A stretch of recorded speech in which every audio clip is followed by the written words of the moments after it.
Fire for your mind. Culture, condition.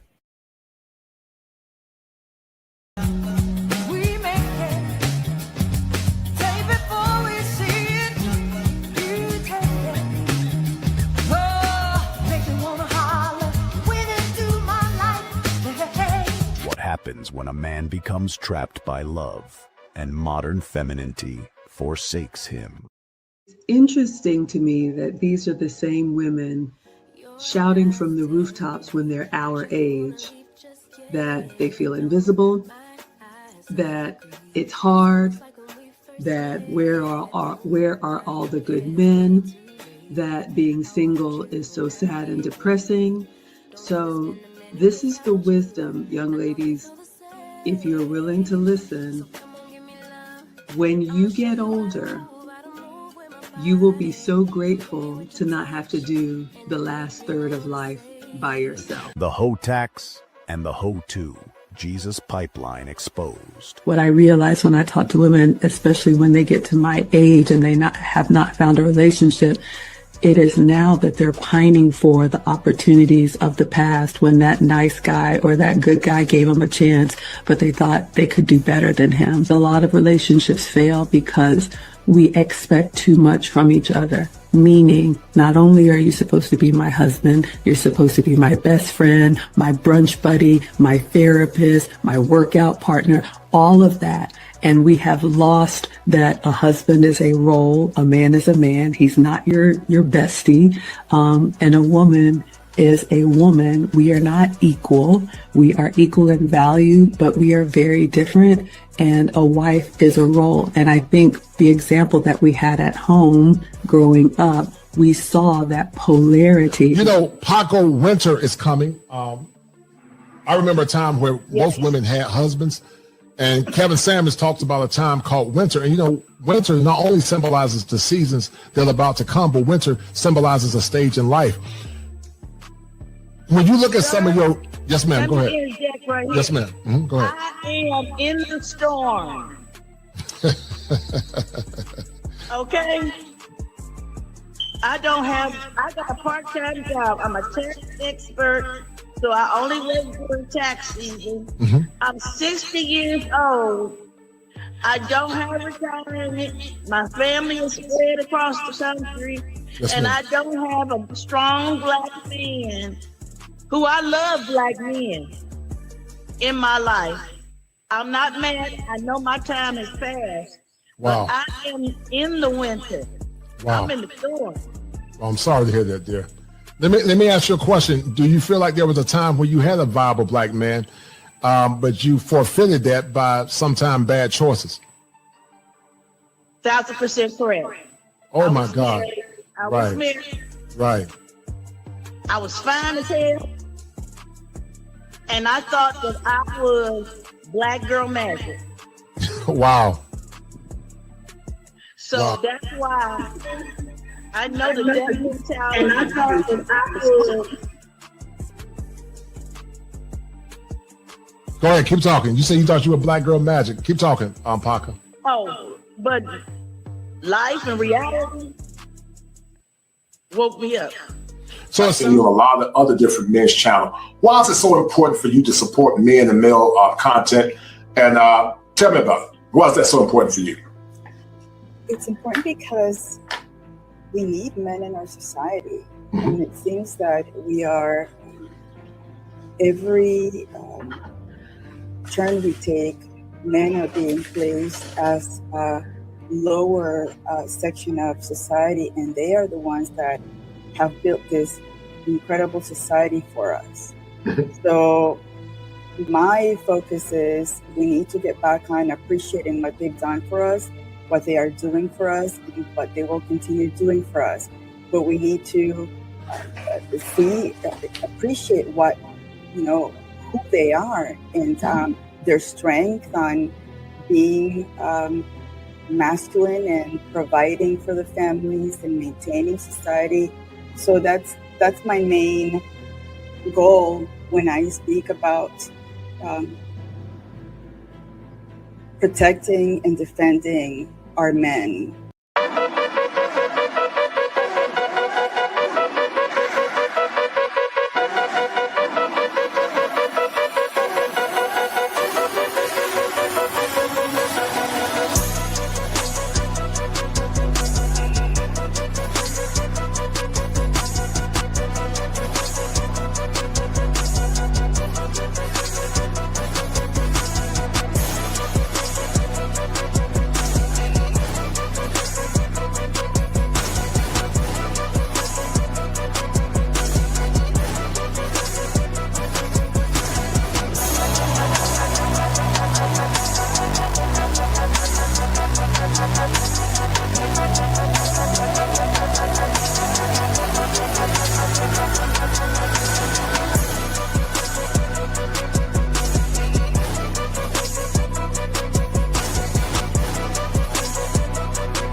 fire for your mind. The culture clinician. If it ain't seven, it ain't kosher. Heaven and hell, that's what they told you. Real men put the strap down and we can toast them. Young heads picking back up and young dolphins. This is our culture. Now we talking kosher. Clinician, masculinity issues. Absent fathers who miss you. Mama drama don't kiss you. All a part of the ritual. This is how they get you. Separate the men, women clipping babies pretend to. Damn. Lovers, haters acting like vultures. If it ain't seven, it ain't kosher. If it ain't kosher, ain't right, gotta divorce us. If it ain't seven, it ain't kosher. If it ain't kosher, ain't right, gotta divorce us. If it ain't seven, it ain't kosher. If it ain't kosher, ain't right, gotta divorce us. This is kosher condition. Seven wonders, the whole world gotta listen. This is kosher condition. Seven wonders, the whole world gotta listen. This is kosher condition. Seven wonders, the whole world gotta listen. This is kosher condition. Seven wonders, the whole world gotta listen. Listen. Listen. We're about to start. We're gonna have a good show, guys. Hold tight. We're gonna have a good show, guys, on today. A very good show. I hope you guys can hear me. If y'all can hear me, hit one. And we're gonna have a great show on today. I look forward to this conversation with Maggie, the substitute teacher, but also with Luke Hazley. Her and Maggie both are the personification of wisdom, but also old school femininity, something that's been faltering in modern times. I've always said that a woman and her femininity is something I said in the past. I call it a feminine oscillator. An oscillator is like a fan. You know, when you think about a fan, you think about the oscillation, it's wind. And when the fragrance of femininity is sprayed upon a man, what it does, it grounds him, it centers him, it inspires him, and it pushes him to excellence. We're going to look at what happens when a man falls in love, and we're going to look at the dangers of love in a time when men that fall in love are often forsaken. So without further ado, we're going to have a powerful show, guys. I got Maggie, the substitute teacher in the house, old school Gen X stand-up. And I got the talented Luke Hazley in the house, a good friend of mine. It's a pleasure to have you guys in the house. Two beautiful young ladies that I respect highly. They're trying to get the conversation moving forward in a time when not only heteronormative masculinity is under attack, but striving to be feminine is also under attack, as so many women are becoming saboteurs of their own ignorance. So without further ado, Maggie, introduce yourself, and then we'll go to my friend Luke Hazley, and we're going to have a very important conversation. Well, hello and good evening, everyone. Hello, Yes, ma'am. and hello, Lucy. Good to see you. For anybody who doesn't know, I'm Maggie, the substitute teacher. I make food and femininity content. I always like to say I'm just a mom on the internet, but I am passionate about marriage and family, and I believe that femininity is our superpower, and that's what Lucy and I have done consistently for several years. Now we're taking a step back, but I'm happy to be here. Yes, ma'am. All right. So Lou, introduce yourself there, and tell the people who you are and what you're about. Hi, Maggie. Hi, Kosher. Thank you for having me here. Yes. Maggie and I met, I think it was through Kevin Samuels. Okay. I used to moderate his chat, and then we moved over to the lead attorney, and together we got together to create curriculum for the Finishing School for the Modern Woman. Right. And we have known each other, I don't know, 5 years, maybe 6, I don't know, for a long time. Mm-hmm. And I used to do, I still have a channel, but I don't post any more content anymore because I slowed down a lot, especially with my husband. You know, he's getting older. Yes, we got to take care of the home, and and social media takes a lot away. It takes a lot. Yes, ma'am. From your daily living.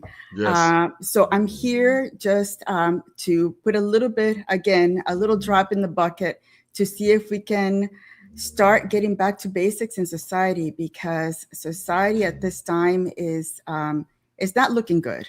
It's not looking good at all. And, I'm glad you said that because I am a content creator, but I'm also a licensed therapist. And a lot of you guys know, it literally took me about off and on editing and cutting and thinking and planning, I promise you at least 9 hours. And so, guys, if you like what I'm doing, go subscribe to Megan's the Substitute Teacher, Luke Casely, and donate to the channel.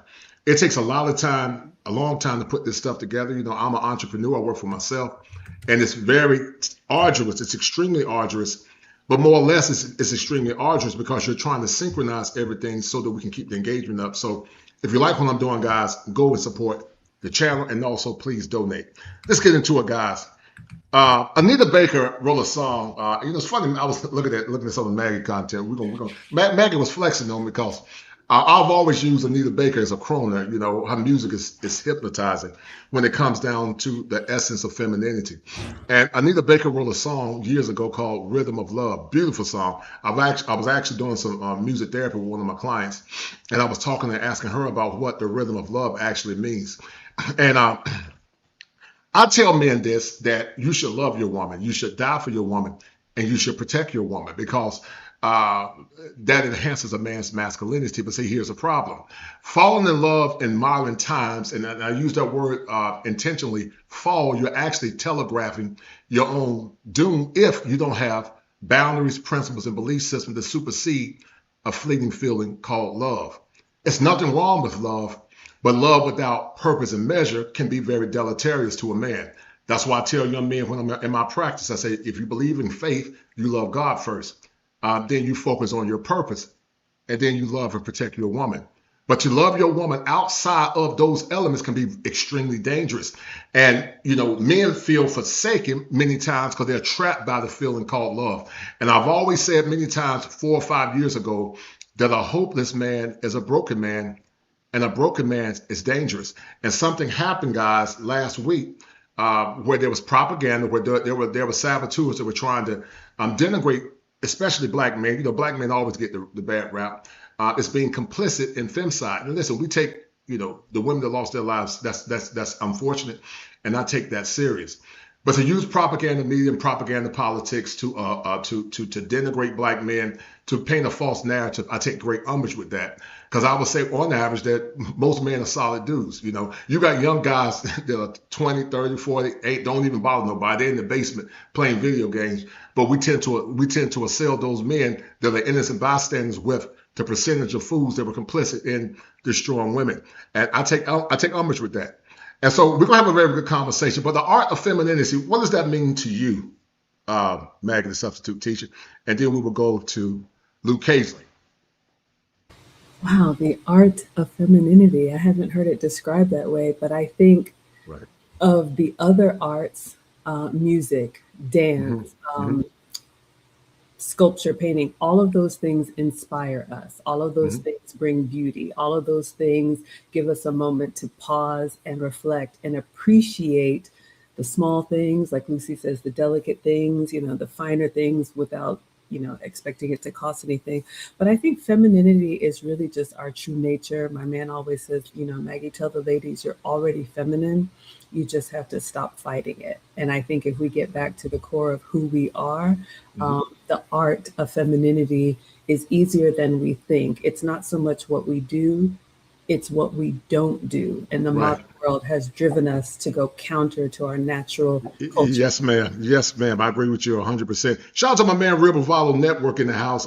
Do the fire. I'm glad that you have two of my favorite women on. I just got off work, but good seeing you ladies. Lou, how would you articulate the art of femininity? What does that mean to you? And then I'll give you guys my perception of the art of femininity. Go ahead.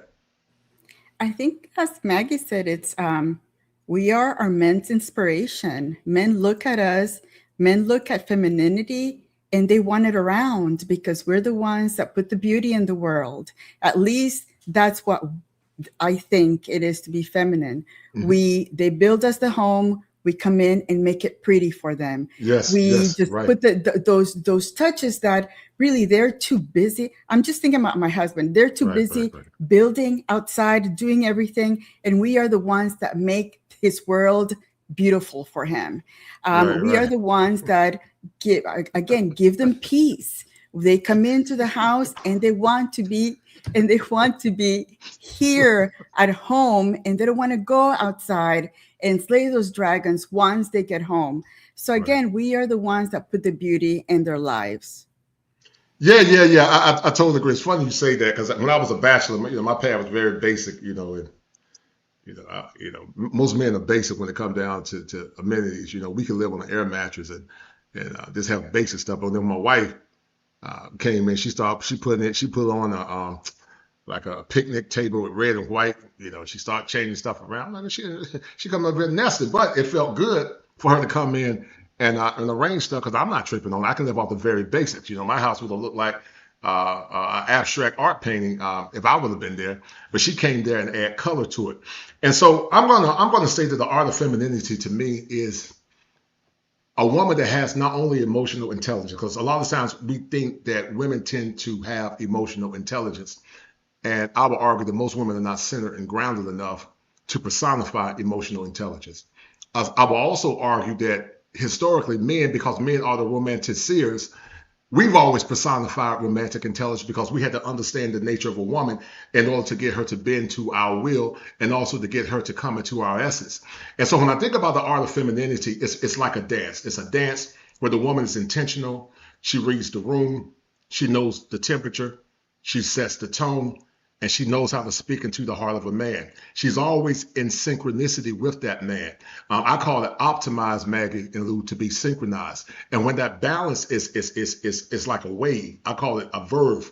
Then that man and woman are in synchronicity, and the man feels good, and the man is more motivated to go forth and take care of that woman.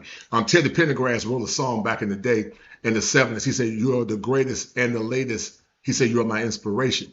And then he said, "You inspire me." But see, we live in a time now where a lot of men are not inspired. They are defeated. They don't feel safe in relationships because, see, there's a dynamic associated with men protecting women. The masculine always protects and projects the world to a woman.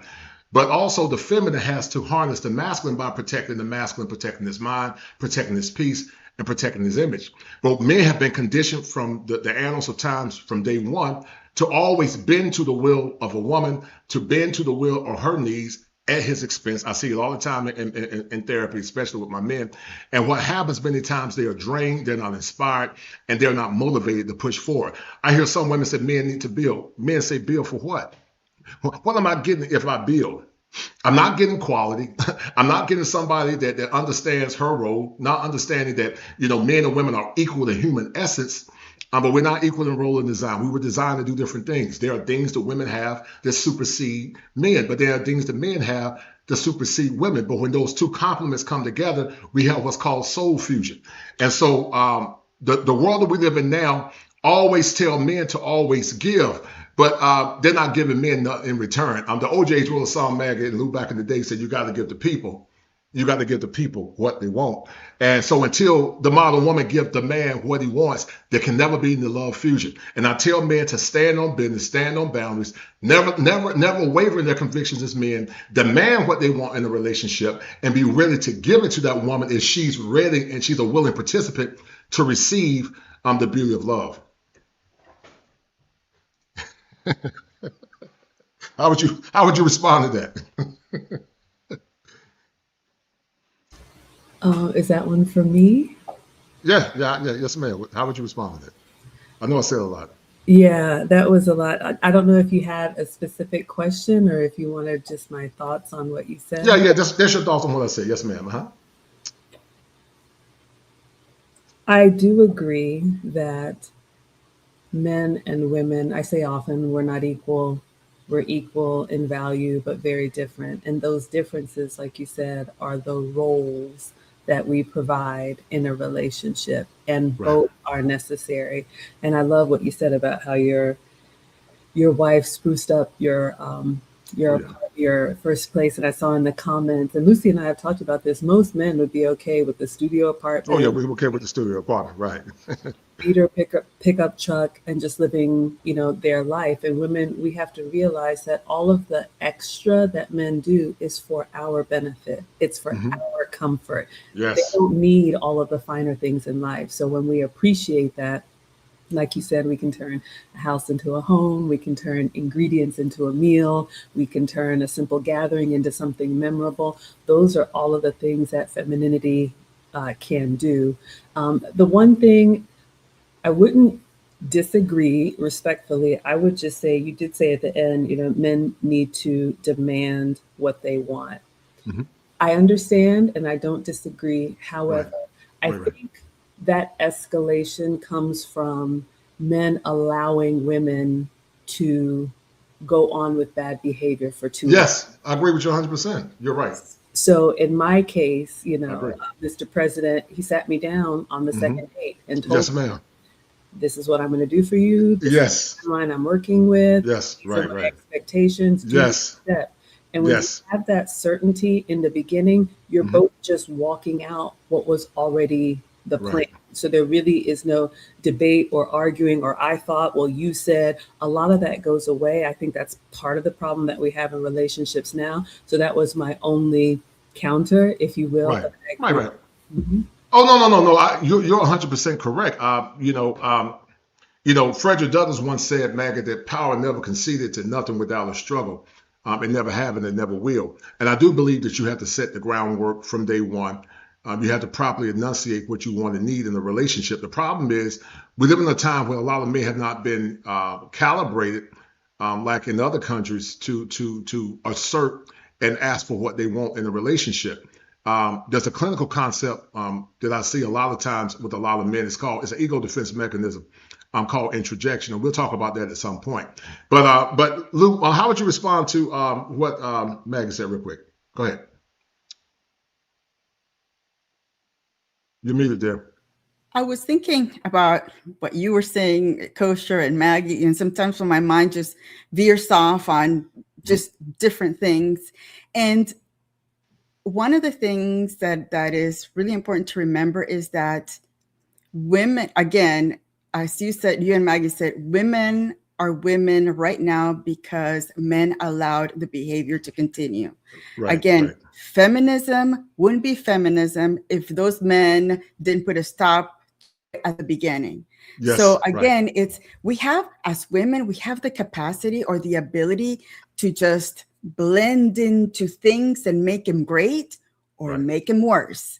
And Right. right now, unfortunately, that bad behavior has been part of society for too long, that it's going to take a while to go back to basics and Right. have now it's really, really young women, because women over 30, I think that they've decided to be who they are and there's no turning back on them.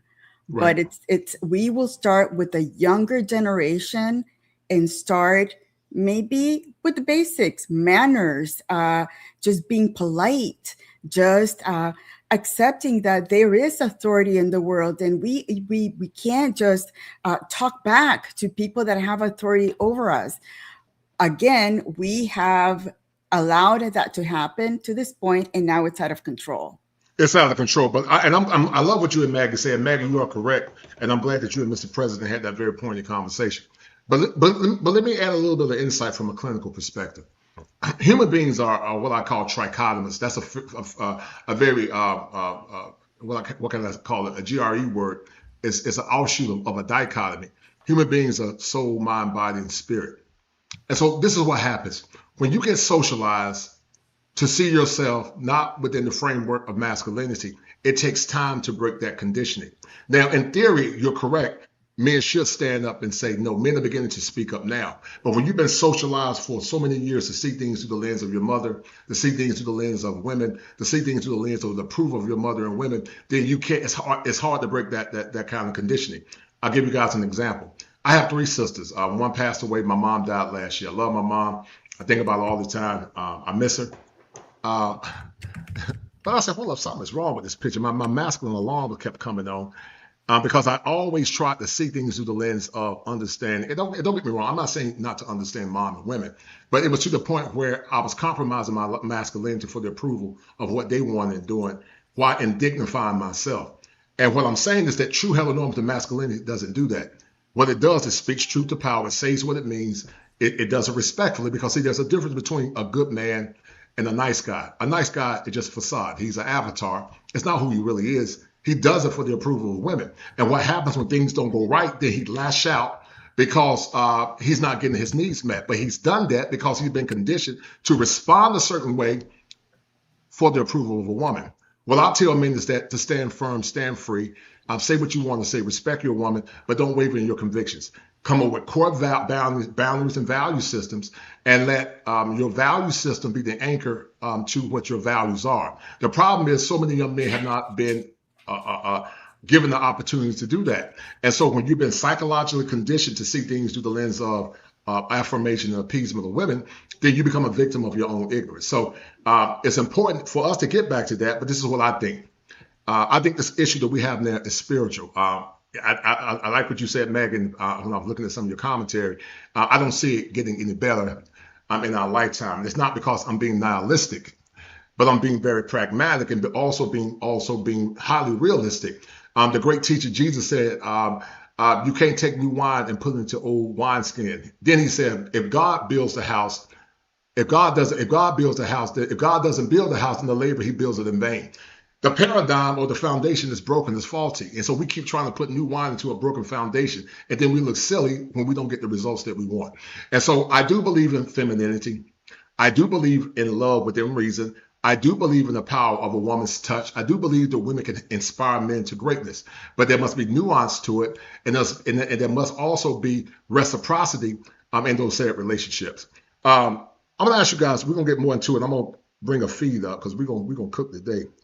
We're going to have a good time today, guys. I got two Gen X sisters in the house. Maggie, the substitute teacher, and the lovely and the beautiful Lucas, all the way from Venezuela. I always told somebody, if I ever get married again, I'm going to Africa. I might even go to Ghana. Some pretty chocolate women in Ghana. I might go to Latin, South America. If I ever do it again, I've been with my wife for 33 years. But I told my wife, I said, baby, I'll do it again. I'm going to the motherland, and I'm going to them Latin countries to get me some of that spicy. Some of that spicy hot Latin women, because it ain't nothing like them Latin women. Something else, man. They like the young folks say, they straight pressure. From rational ladies to hoflation. Dr. Orion Taraban said, Maggie and Lucy, that you got a generation of women that have demands. I call it the hoe tax, because they charge good men the hoe tax after they've given all their virtue away. And so they went from more or less hoflation, they went from hoflation to asking men to give them the best, from rational ladies to hoflation. And years ago, Maggie, I heard what you said about your parents, your progeny. Your progeny, it was inspiring to hear that your mom is a PhD, your dad's a PhD, but your mom still said that, I love my man and I'm gonna go perform duty. People don't like that word duty, because duty sounds like servitude, but what they don't understand is that men and women serve one another. It's just different. We serve in different forms, but the word husbandry actually means to serve. But see, only in America do we have these convoluted conversations that, it's a term that I created called schema afflictions. And schemas are tied to core beliefs and not predicated in reality. And so these schemas keep women gridlocked into what's called arrested development, because anytime they see any man masculinity or man desires, it's always predicated in fear. And many times it's predicated in the term that I created called trauma, vicarious trauma by proxy, meaning they live through vicariously the traumas of their mothers, their sisters, and other women. They want to keep them in bondage because they're not willing to look at themselves and say, what can I do to change? Now, I'm going to ask you guys a question. You guys evolve. You guys evolve to become cogent, beautiful women, and you guys understand the power of femininity. When did you come to your evolution, Maggie, about evolving as a feminine woman, and how did that add value to your life? Okay, so I have always been the one to fall on my sword and tell on myself and say, yes, I am a reformed modern woman. I respect it. Right. Even though I had a very traditional upbringing, and I'm grateful for that, because I was able to course correct because I had the foundation.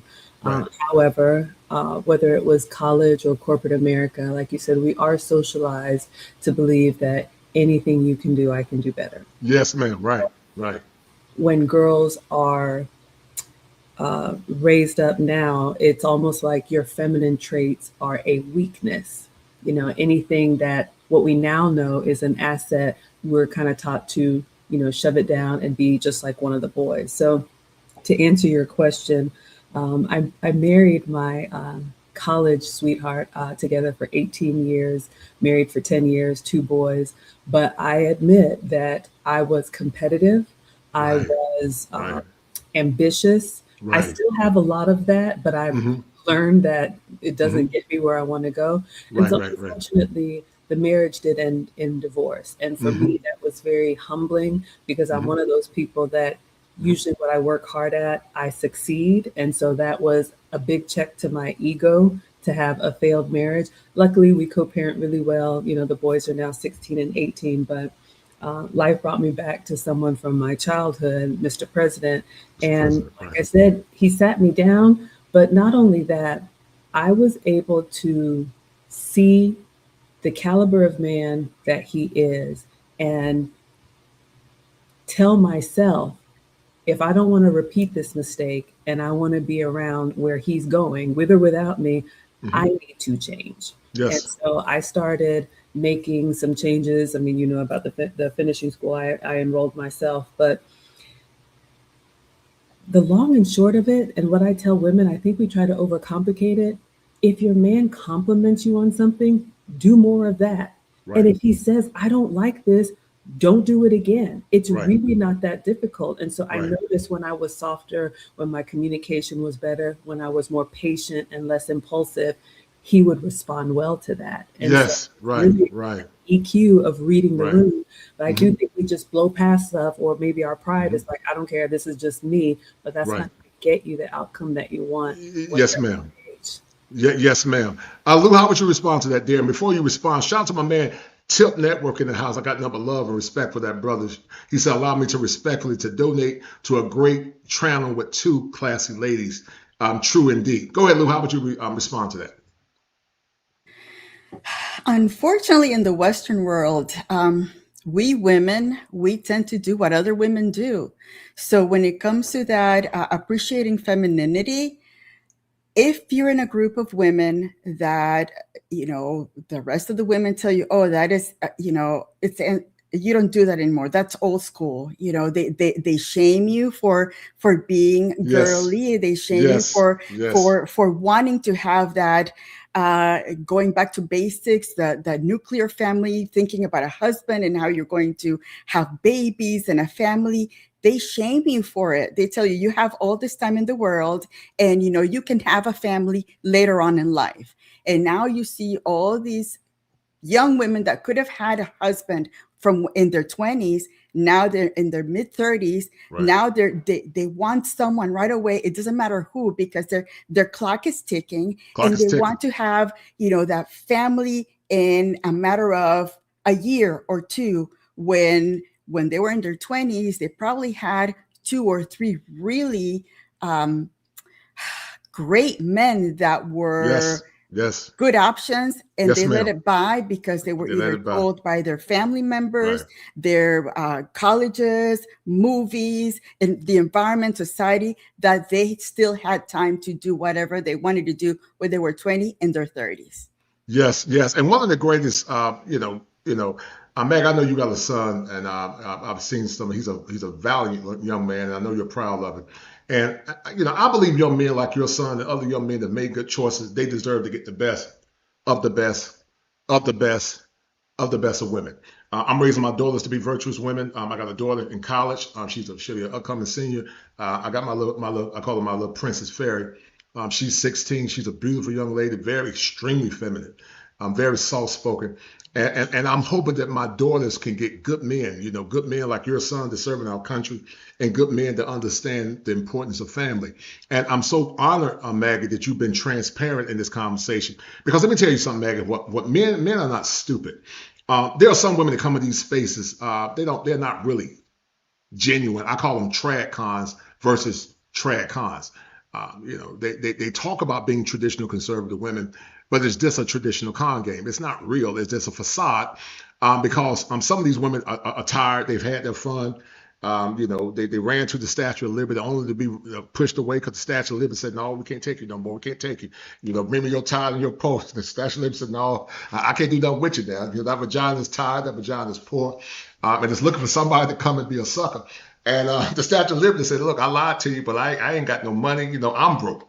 And so now they're trying to find refuge in an unsuspecting man that's going to come and pick up the bag and be a sucker. And so I respect you guys because you are genuine. For you to be that transparent and say, I was a modern woman, that lets me know, okay, she's a real one.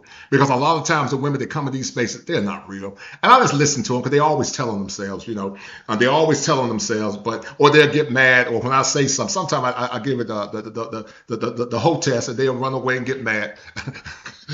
Don't come back again. But I've always said, if it's not you, then why take it personal? I'm not talking about you. When people call me dusty and broke, I'm not dusty and broke. I'm a 5-star recruit. I'm highly educated. I'm Ivy League educated. I went to the University of North Carolina, Chapel Hill. I've studied hard. I worked very hard. I worked like a dog to get to where I'm at. So, so I don't get upset when women call men dusty because I know I'm not dusty. But they think that by trying to perform a certain way, they can maneuver themselves, which is highly manipulative and pathological, to convince men that they're changed. But they're not really changed because a lot of times once they get that ring, hold tight, y'all gonna laugh at this. Once they get that ring, that smiggle comes out. They act like they sweet and special, but once they get that ring, Mag and Lou, the mask comes off. Hold on, let me see if I can find smiggle. The mask comes off. You thought you had something virtuous and sweet, but that mask start coming off because you know what? You can't be faithful for so long. You can't be faithful for so long, and then the mask comes off, and that man thought he had something virtuous. He really didn't have anything at all. So hold tight. I told them the other night is trigger. Once you trigger them, the mask gonna come off. The mask gonna come off. Yes, ma'am. I've seen it. We've seen it. We've seen it. I've seen it. All you have to do is trigger them, and the real them will come out. The real them will come out. You're right. Out the door. They'll start talking about your little ping. They'll start cussing. Wow, it's gone. The salvation gone. She no longer a church girl. She don't forgot about her call as a pastor because she cussed you out now. It is a real thing. It is a real thing. Yeah. Or these things still therapists.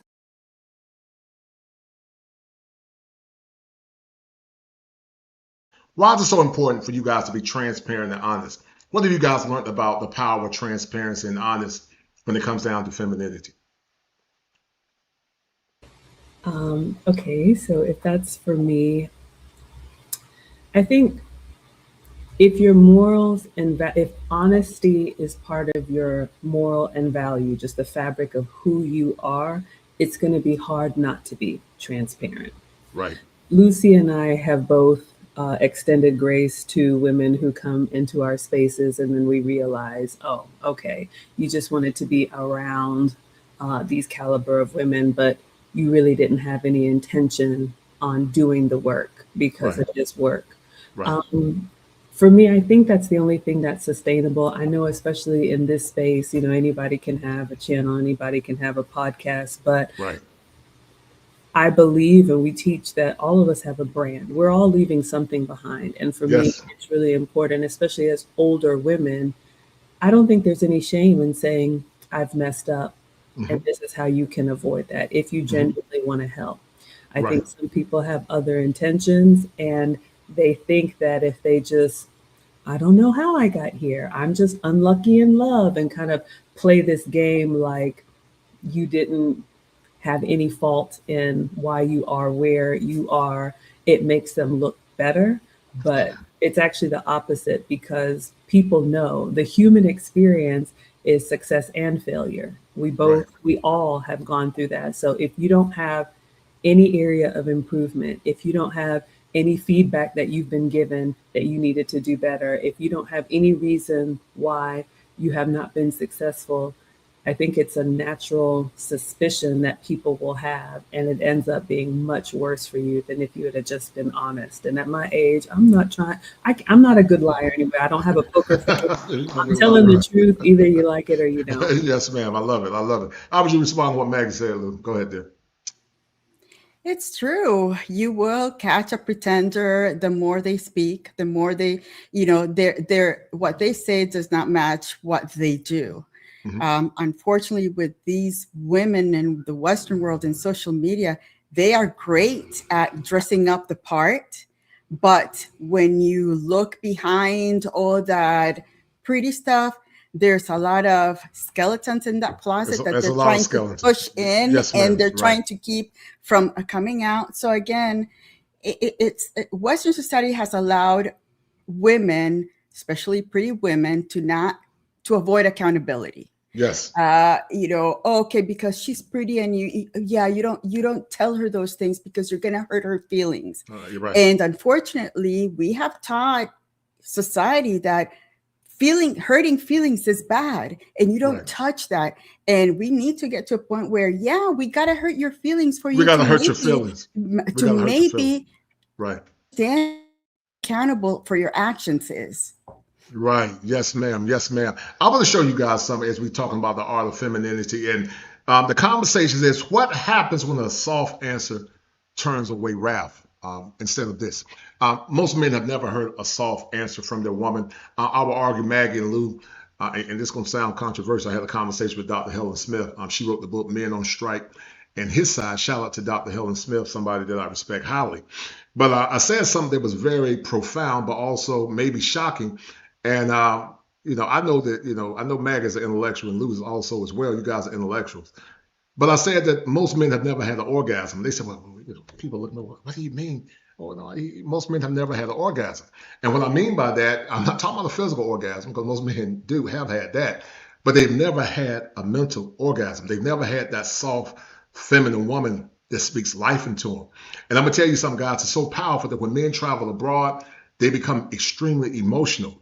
Because they've never had that mental orgasm from a woman that's soft and kind and she's concerned about his needs and she's vibrant and she's soft and she's willing to say, I'm sorry for my bad behavior. She's willing to do it. And most men have never seen that. I'm going to show you guys something because I do believe that men are the original romanticeers. I do believe that men have been conditioned to give women something called Eros love. And so I'm going to play this real quick and then we're going to get deep back into a whole time. Romanticism is a movement in the arts and literature that originated in the late 18th century, emphasizing inspiration, subjectivity, and the primacy of the individual. Romanticism, also defined in the dictionary, is the state or quality of being romantic. But something has begun to happen in these modern times in the Western world where many men feel that marriage is not a viable commodity for most modern men. In the past, when you go back to the 60s, you had groups like the Temptations. You had groups like Sam Cooke. You had groups like the Stylistics. You had groups like Harold Melvin and the Blue Notes. You had groups like Blue Magic. And all the other romantic groups that were actually part of a time when love was actually in the air and the women actually responded to or acquiesced to the needs and demands of many men at that time. But now it appears that many men are frustrated with modern dating and relationships as many men feel that modern women don't meet their demands or needs. And because modern women don't meet the demands or needs of modern men, many men are saying to themselves that marriage is no longer a viable commodity. And because marriage is no longer a viable commodity, many men have actually begun to shut down mentally. They begin to shut down socially, and they have begun to look within to find the love in the relationships that they're not getting in the current world that we live in. The question remains that in this modern world, in this modern contextual framework, is marriage a viable commodity for most modern men? Should men focus on themselves, and should men do what's best for themselves when it comes down to finding a woman of substance? Are modern women wife ready? Is romanticism and love dead? I want you guys to explore and begin to enjoy this show as we talk about the dynamics that have been impacted many modern men and women. And we're going to ask ourselves the question, if marriages are actually dead, what would be the outcomes for the future generations when it comes down to stability and community? If the marriages are also dead, what are modern women willing to do to acquiesce to the needs of men? Because in a relationship, it takes two in order to make that relationship become pliable, sustainable, and great. And therefore, the question. Romanticism is gone. It's dead. When I was talking to Dr. Helen Smith, she wrote the book Men on Strike, but she said they're no longer on strike. They don't care anymore. They're gone. What do you think about that little clip, Maggie, real fast, and then I'll piggyback on Luke. And before you guys say something, shout out to my big sis, my little baby sis. She sent me $20 super chat. She showed me some love, man. So shout out to little big. I call her little big sis. She literally about 6 feet tall, 6'1". I'm 6'6", but I call her little big sis. All right, so go ahead, Maggie, and then Luke Hayes. Go ahead. Okay, so I don't know if you had a specific question, but if you're talking about the concept of men kind of giving up, unfortunately, I agree. There was a time when if a woman came from a good family and she was raised right, men would take the risk of investing time and resources on her because the return on that investment was something that would be beneficial to him. And we've already talked a little bit about how we've gotten here and women have strayed away from their femininity. But I would just say this again, not to disagree, but men have probably checked out of giving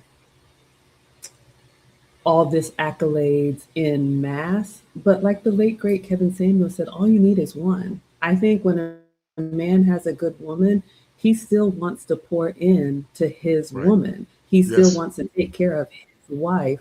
I think women, like Lucy said, especially women who were pretty and who had that advantage young, got used to everywhere they went, they got special treatment. You know, every man that looked at them was falling over himself. And so that has become the expectation. And it was never supposed to be that way, right? You light up the eyes, beauty is in the eye of the beholder. So yes and no, if you will. Men have checked out, and I think rightfully so. I think it kind of swung out of order in that direction. And I think now it's coming back down to you're going to have to earn that special treatment. You got to earn it, Meg. You said you hit it right on the head. You got to earn. Listen, Meg, I'm going to put you on with the OJs because you got to earn it. E.F. Hutton said we got it the old-fashioned way. We earned it. And these heifers now don't want to earn it. We're going to talk about the whole tax in a minute. But shout out, Meg. I think this goes to you, Meg, about serving Gray. I'll let you read it, Meg. That's for you. Go ahead. This is from C. Irving. He has been supporting Lucy and me for so many years across the pond. Thank you for the 10 euros. He says, it's sad to me when folks who have been chronically single start blaming the other gender why they are still single. That time should be used for self-reflection, accountability, and course correction. Thank you, Irving. No doubt, no doubt. The evolution of Lou Casely. What does that mean? You've learned, you've grown. Were you always this dynamic or you had to evolve? Go ahead, Lou. That's an interesting question. I guess I've evolved when it comes to my introversion, because for the most part, I am very introverted. I never saw myself being on social media and, you know, discussing topics, sometimes controversial topics. But I think that you have to evolve in life. You have to be willing to, I don't know, open up a book, learn about different things, and find things that interest you. For me, the way I see Western society, I compare it a lot with where I came from, South America. And I see that a lot of this westernized behavior is seeping through South America too. Yes, right. So yes, it's ma'am. going there. again, I don't know how it can be stopped. I don't know if it can be at all, but I think that is something that we as society that want the best for our children, it might take separation. It might take us, one group of people going one way and another group of people going the other way. I think on the video that you shared just right now, the question was, what will this do to society when once men and women want nothing to do with society? Right. Well, it's going to be society's destruction. Or as other men have done, they go out in other countries and they create their lives in other countries. Because I think I've said it before, if they bring their women from the other countries over here, it's so pernicious, the behavior that they learn how to be modern in this world. And they're the ones that, that ask for a divorce once they see that they can be out there doing their own thing. So again, it's interesting to see the slow crumbling of culture and society. And it's going to take a group of people to say, no, it stops here and we're going to have to rebuild. Well, I like what Maggie said, and Maggie is correct. When men start saying no, then they will have no other choice but to conform. The problem is when they come back, what are they giving men? And I will argue that most are not giving men anything but trauma, a bad attitude, and debt. And so a lot of men say, "No, I'm just good. I'm good." I mean, and listen, I'll ask you ladies the question. Lou, you're from Venezuela, and I know Maggie, your roots go back to Ghana. How did you navigate it when you were more or less, how can I say, seduced? Maybe. How have you been able to manage being seduced into being the modern woman, being from another country? Because you guys have held the line. So how have you done it? And also, Maggie, how have you done it? How have you guys held the line when it comes down to holding up virtue to the necessary for making your man feel good? Okay. So you want to know how I was able to fall into the trap of modern femininity and then course correct? Yes, ma'am. I like how you said that. Yes, ma'am. Modern feminism. Okay. Right. The danger is I don't think there's one moment where you go from being, traditional nuclear family to thinking, I am woman, hear me roar.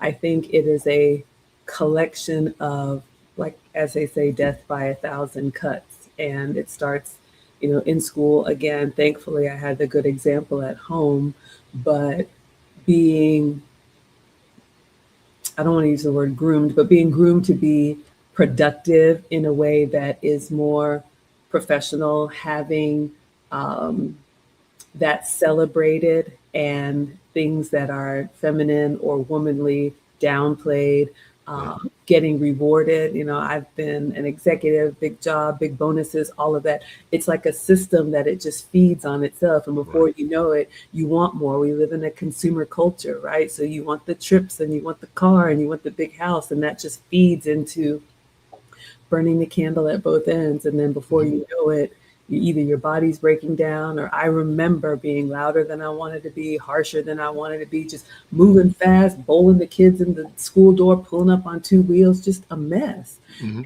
then you realize, like, how did I get here? So it evolved over the early part of my professional career, late college, early corporate. And then, like I said in the first question, the way for me to course correct was intention. Knowing that if I continue down this path, I already have one failed marriage. I never want to make that mistake again. So that was my North Star, if you will. I know what I did to get to that point. So if nothing else, I'm going to do the opposite of that. And then having a really strong masculine man who made it really clear and really consistent what he would tolerate and what he wouldn't, and then left the decision up to me. And I've never been happier. No doubt. Lou, how do you keep yourself grounded and not get caught up in the pernicious virus called modernism and feminism? How do you keep yourself grounded? Because I'm sure it's probably trying to whistle in your ear at times, but how have you kept yourself grounded and stayed the course, being dedicated to love your husband and also to serve him? Well, my mom and dad have been married for 60 years now. So they've been a great example on how it is to be living with someone for so many years, taking the good, the bad, the ugly, how they call here in the modern world, they say that marriage is boring. I will take boring anytime. A lot of these women get divorced because they were bored. And they have no idea what it is to just have an uneventful, peaceful relationship. You come in, you clean your house, you make the food for your husband. He's out there right now. I don't know. I think he's mowing the lawn and he's cleaning the yard. I'm in here. He knew that I was going to have this discussion with you. And then life goes on. Modern women think that the man is going to be out there doing everything and anything for you. And you're going to be in bed just waiting for things just to happen. And that's not the right way that things happen. And also, I think that the United States has made it so easy for women just to be, to not do anything. Because in Nicaragua, where I was born, and in Venezuela, you had to be around your dad, your brothers, your whoever was courting you, because life outside was hard. And if you weren't in a marriage, life gets much, much harder in third world countries where the lifestyle is completely different than here. So again, an easy life has allowed women to think that they can do it all. And unfortunately, it's going to get to a point where it's going to be really hard for them. And then they're going to say, I'm 65 years old. I don't have a husband. I don't have children. I still have to work until I'm 75. What have I done with my life? Yes, ma'am. Yes, ma'am. Yeah, they singing that song by New Edition called "The End of the Road." I like something, Maggie, you said a couple minutes ago. And Maggie, you actually were right. Maggie, you got an A+ on the test, and you went and changed the answer. You were 100% correct. It was something about grooming, and you were right. The word bridegroom actually comes from the father grooming or teaching the daughter the mandates so that she can be prepared to be given over to her husband. That's where the word bridegroom comes from. And so you were correct when you say groom. That's not a negative connotation. You're right. She's supposed to be groomed. Grooming is the process of preparing her as preparation. Like some women get triggered by the word train, but the word train just means to teach. If I went if I sent my daughter to your wife's school, you would be training her / teaching her the essence of femininity. But see, in this culture we live in now, anytime we use words like submit, obey, or train, they always equate it to slavery. But yet I thought the happy wife, happy life was being a slave, because happy wife, happy life basically means that he got to tap dance and do what she say. And if he don't do what she say, he ain't gonna get none. I know men that are in relationships, Maggie and Lou, that pay bills and they still don't get no loving. They still going through an emotional deficit. They're still broken because they have been spellbound by the trap called love. That's why I call it trapped by love only to be forsaken. And many times when that happens, a man is broken. He's very broken. And sometimes when that man is broken, he can do maladaptive coping mechanisms. It might look like alcoholism. It might look like smoking weed. It might look like abandonment, isolation. It might look like having sex with multiple women. It might look like being not motivated. It might look like depression. It might look like sometimes, sadly, domestic violence. In the worst case, it could be homicide, because a broken man is a hopeless man, and a hopeless man is dangerous. And so once these men get into these predatory relationships, and I did say predatory, the woman they thought was going to protect his six, the mask comes off. And she stopped performing because she said, I got you now, sucker. Because if you divorce me, you're going to lose half of everything you got. And those men are afraid to move on. They're petrified. I had a situation, Lou and Maggie, where a man said he hadn't had any intimacy from his wife for 10 years. 10 years. I spoke to a white gentleman at the bar one day, and he said he was a big-time real estate broker here in the Tar Heel State. and he hadn't had intimacy from his wife in 20 years. And that is psychological abuse. That woman is cheating on that man when she deprives that man of what's rightfully his. Because when you're married, a woman's job is to take care of her husband, and the man's job is to take care of his wife. And so when that man married that woman, he married that woman with the understanding that he will have sexual exclusivity only from her, only to be hoodwinked once he say I do, and she began to use witchcraft to control and manipulate that man. And so I tell men to have your mental constitution when it comes down to dating modern women in modern times, because falling in love can be very dangerous to a man. Men are very vulnerable when they're in love. It's equivalent to a woman being pregnant by the seed of a man. When men fall in love, they can go into what's called a mental comatose, and it can be extremely dangerous if they don't have safeguards around that. Not against love. I believe in love, but I believe in love within reason, if that makes sense. All right, so I'm going to show you guys something. Maggie, you're going to be you're going to be the person of the hour with Luke Kaiser. But we're about to go down the rabbit hole. Y'all ready to go down the rabbit hole? Because we're going to go down the rabbit hole. Maggie, you were dropping some gems on these podcasts. And so, are you ready to go down the rabbit hole? Let me know. I ain't gonna scare y'all. Looking scared. It's gonna be fun. It's gonna be fun. I ain't gonna just say nothing crazy. But we're about to go down the rabbit hole. So she look like, what are you about to do? Hold tight. Down the rabbit hole we go. This is a place where we explore, analyze, collaborate. All right, let's go down the rabbit hole, guys. We're going to break down some of your commentary, Maggie, from a lot of the shows I found to be very awe-inspiring. And we're going to dissect, because falling in love is one thing. Getting caught up in the spirit of love is something else. But here's the counterpoint when it comes down to modern women and modern dating. Hold tight.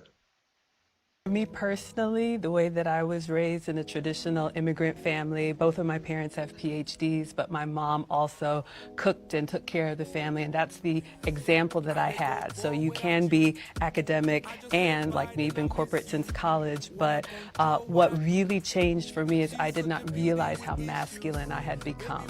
And I work with a lot of masculine women in tech, and I did not want to become that. And what it took was having a failed marriage to show me that, you know what, the skills that help you outside in the corporate world can hurt your relationship. So for me, second time around, I got on the program that fast.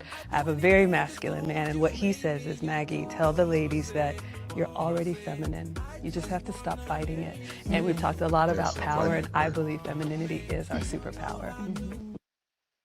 All right, I want to talk about something, guys, and you're right. Femininity is your superpower. Maggie, you talked succinctly about being the strong, independent woman. And, you know, I always tell women, men want to make love to their women, not war. And I'm going to say something. I'm going to be very careful how I say this, because I'm going to be very, very careful. But many career women, many times, they challenge their men in relationships. And this is by no means justify what Justin Fairfax did. But I was doing some research on Justin Fairfax, and there was a lot of consternation, and what he did was horrible and horrific. But I believe that Justin Fairfax was broken. My heart goes out to the victim. Let me be real clear with that. But when he said that he could no longer work, he could no longer pay the bills anymore, and she's decided to divorce him. Now, I don't know all the ins and outs. I believe he became psychotic. I've always said, once again, that a broken man is a hopeless man, and a hopeless man is extremely dangerous. This man became dangerous. Let me tell you guys something that I've heard men tell me in practice. They said that their biggest fear is that they can't provide for their wife, and she's going to divorce him. I see you shaking your head, Luke, and also Maggie. How would you guys respond to that?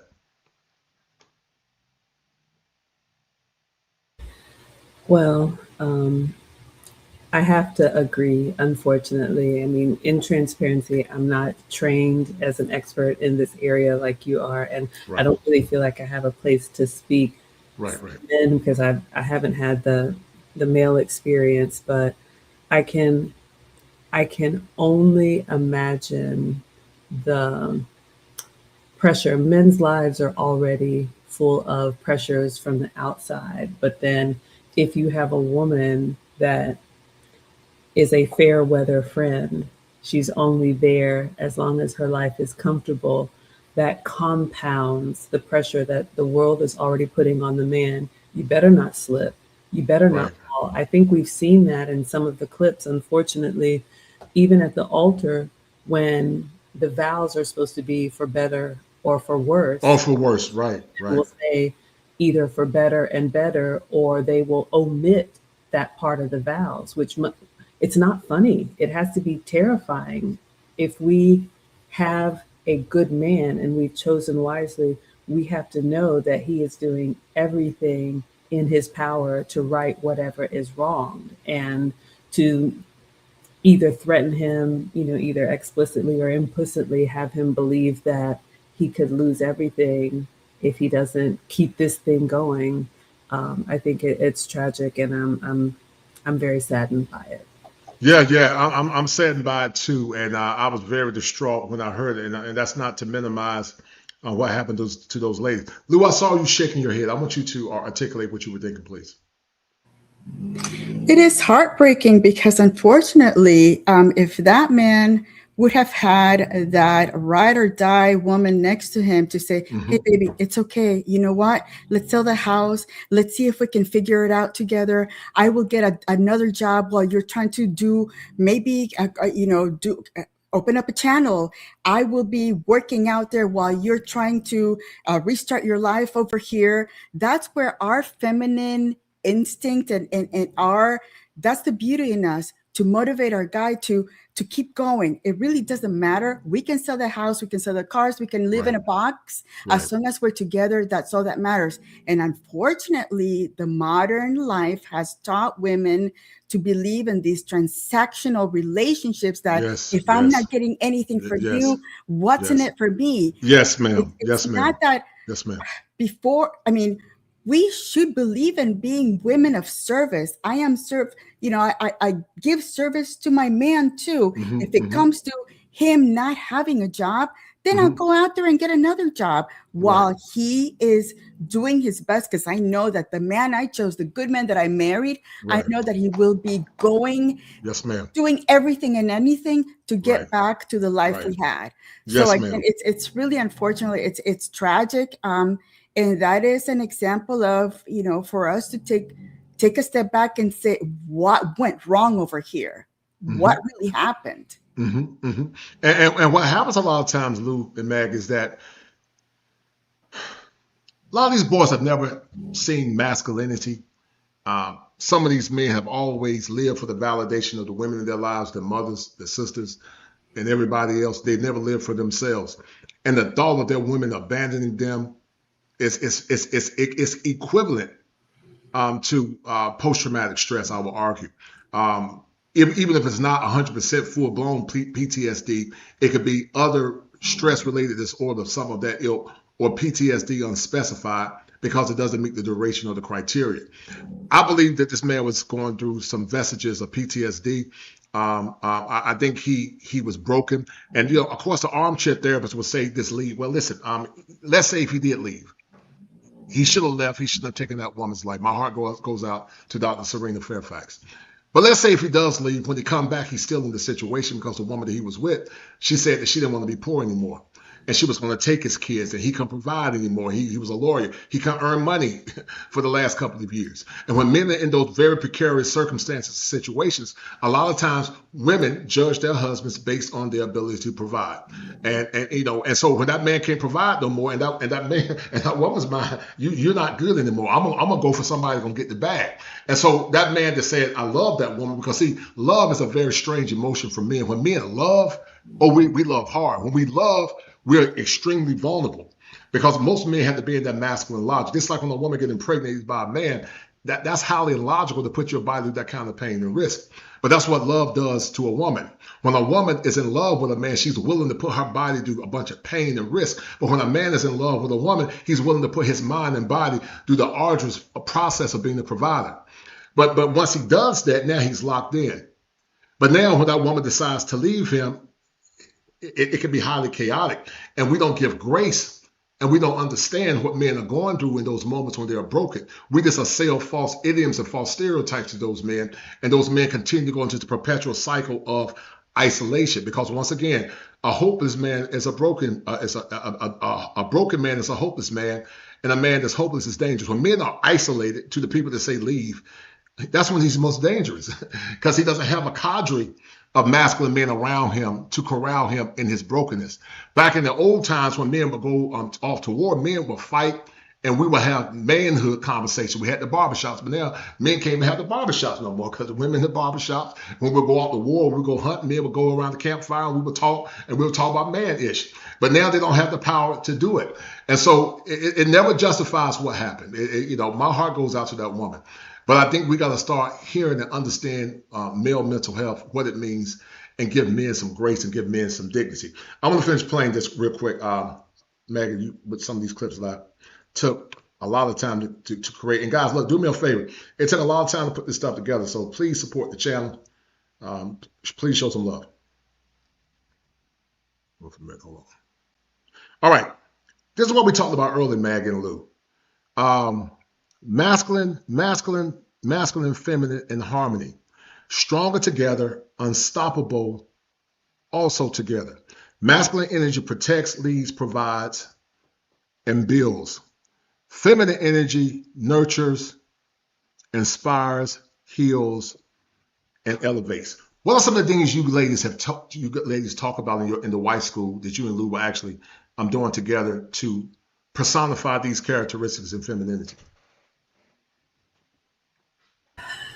Okay, so feminine energy with nurturing, I think we talked a little bit about it, but I would ask ladies to ask yourselves, how do you add value? How do you make things better? How do you give him a soft place to land? Men are not looking for what they already have. So how are you able to take, if it's resources or anything that he's giving you, and grow that, whether it's a family, whether it's a home, how do you nurture and support him?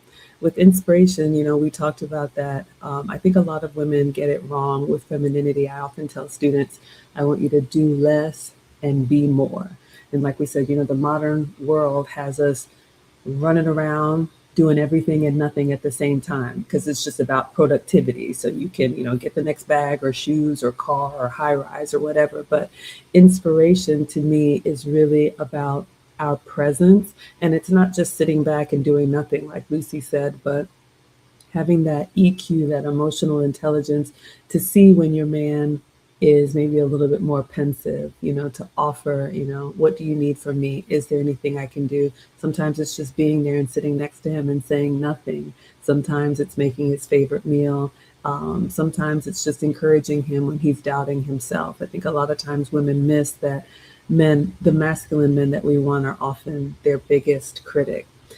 Healing, I think, as a mom, as a wife, we kiss the boo-boos. We just heal in a way that, for me, it is not tearing down. So it is the opposite of that. So when you are in interaction with your husband, with your friends, with your family, do you leave people better than you found them? Right. Grateful or better off having spent time with you? Or when you leave the room, is it, my God, please make it stop. I thought she would never leave. So again, that takes a certain amount of awareness that a lot of times modern women don't have. And then, the elevating is, the men are going to do the work. They're built for it. They have the built for it, right? But do we allow him to do the building and not second guess everything, not have to add on or pile on or, have him run things by you? Do you allow him to create something and the both of you will rise together? So just some initial thoughts based on the slide.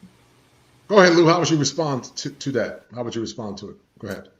I also think it starts with what type of men that you are dating. I mean, if you're dating men that have no character, then you're going to wind up with a chaotic life. You have to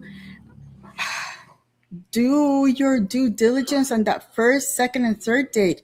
Listen to what he says on those discussions. There are always red flags and there are green flags when you're hearing the man, looking, 5 years from now, what he plans to do with his life. And then once you catch or you end up with a good character man, the nurturing, the inspiring, the healing, the elevation comes naturally. You don't have to work hard when you're with a good man. It comes, the masculine man that that will protect you, will lead you, will provide, will build for you, will take all that feminine energy out of you. You don't have to work that hard. Right. Excellent. Right. There was a song back in the 70s called "When a Man Loves a Woman." I don't know if you guys remember that song, but that's a powerful song. When men love women, we'll go to war for the woman that we love, because we understand that woman belongs to us. She is a personification of us. She helps complement that man. And when men are in love with their women, they'll give the woman the world. But most modern women don't understand that. They want to fight with their men instead of bringing war. They want to have war instead of make love. And then they wonder why they're chronically single. They come in with these stupid expectations. They think the men are supposed to acquiesce to their ludicrous whims. And then when they don't get what they want, they'll say that the man is toxic or the man lacks emotional intelligence. And I will argue that men have a high level of emotional intelligence, because it takes emotional intelligence to swoon a woman. If you're a romantic man, you got to study a woman. You got to study her energy. You got to study how she moves. That's a high IQ man.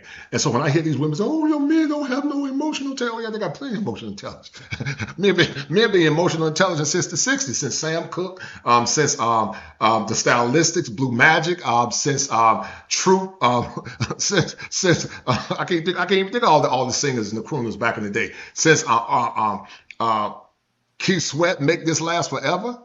When men fall in love, they want it to last forever. That feminine oscillator can drive a man crazy, and that's why a lot of times once they fall in love, they almost lose their mind. That's why, like I said, guys, they travel abroad, because see, in America, guys, Lou and Maggie, men don't get that feminine oscillator. They get women like this, these masculine women like what's that woman name? What's that comedian name? She's not that attractive. Can't think of her name. Anyway, I showed you guys. Hold tight. "Hey, girl, you gonna eat your cornbread?" Don't say that. You talking to me? Yeah, I think you're talking to you. 腰はひねって S 字型。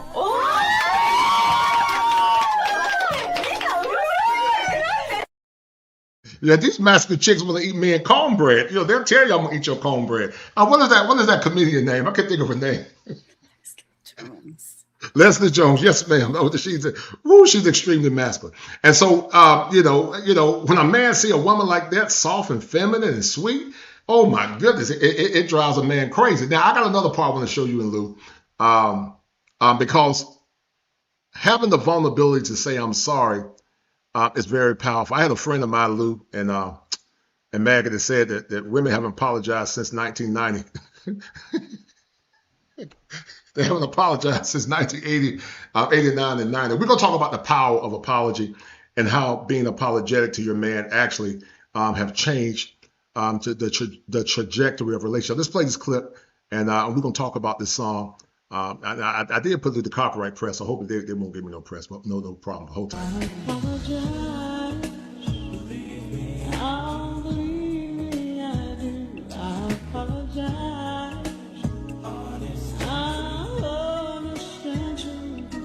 Because I know I was wrong, so I sing you this song, and I wanna get through yours. I make it up to you. Apologize. All right. One of my homeboys said that most modern women, especially black women, haven't apologized since the late 80s and early 90s. They ain't gonna say "I'm sorry." And I want to talk about the power of being apologetic and femininity and how that's been restorative on Maggie and Lou from you guys' experiences. So let me make sure I break it up. How has being apologetic been restorative in relationships? I don't want to have a loaded question. All right. How has being apologetic, restored relationships. Been restorative in relationships. How saying the simple terms, baby, I'm sorry, help restore relationships from your experience?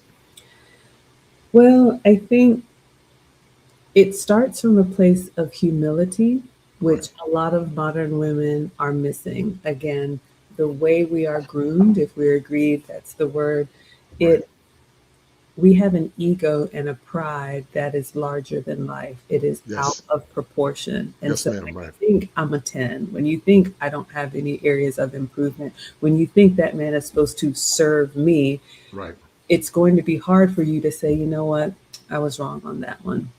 But like they say, you know, it's always hardest the first time. I think when you realize that you can make a mistake and it doesn't make you a bad person, if you learn from it and you get better, that's just part of the human experience. I don't know why modern women think we have to be superhuman. You know, men don't expect that of us.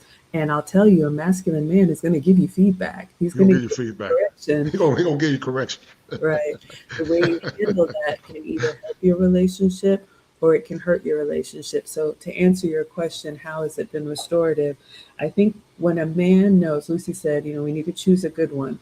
But when you have a good man and he knows that he has a woman that is receptive to that coaching, that is honest about, you know what, I didn't get that one right. And she's willing, she has that heart of service to want to be better. That's a woman that he can work with. That's a woman that he can build with. That's a woman that he can trust. That's a woman who is worth all of the sacrifices that we've talked about.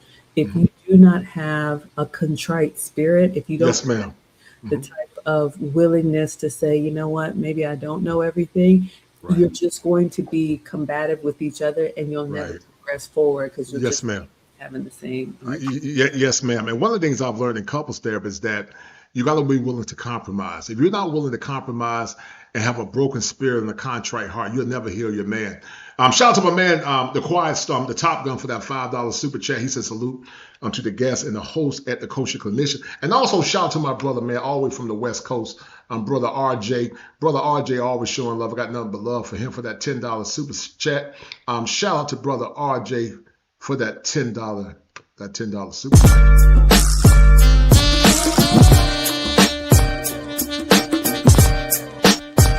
It's the money.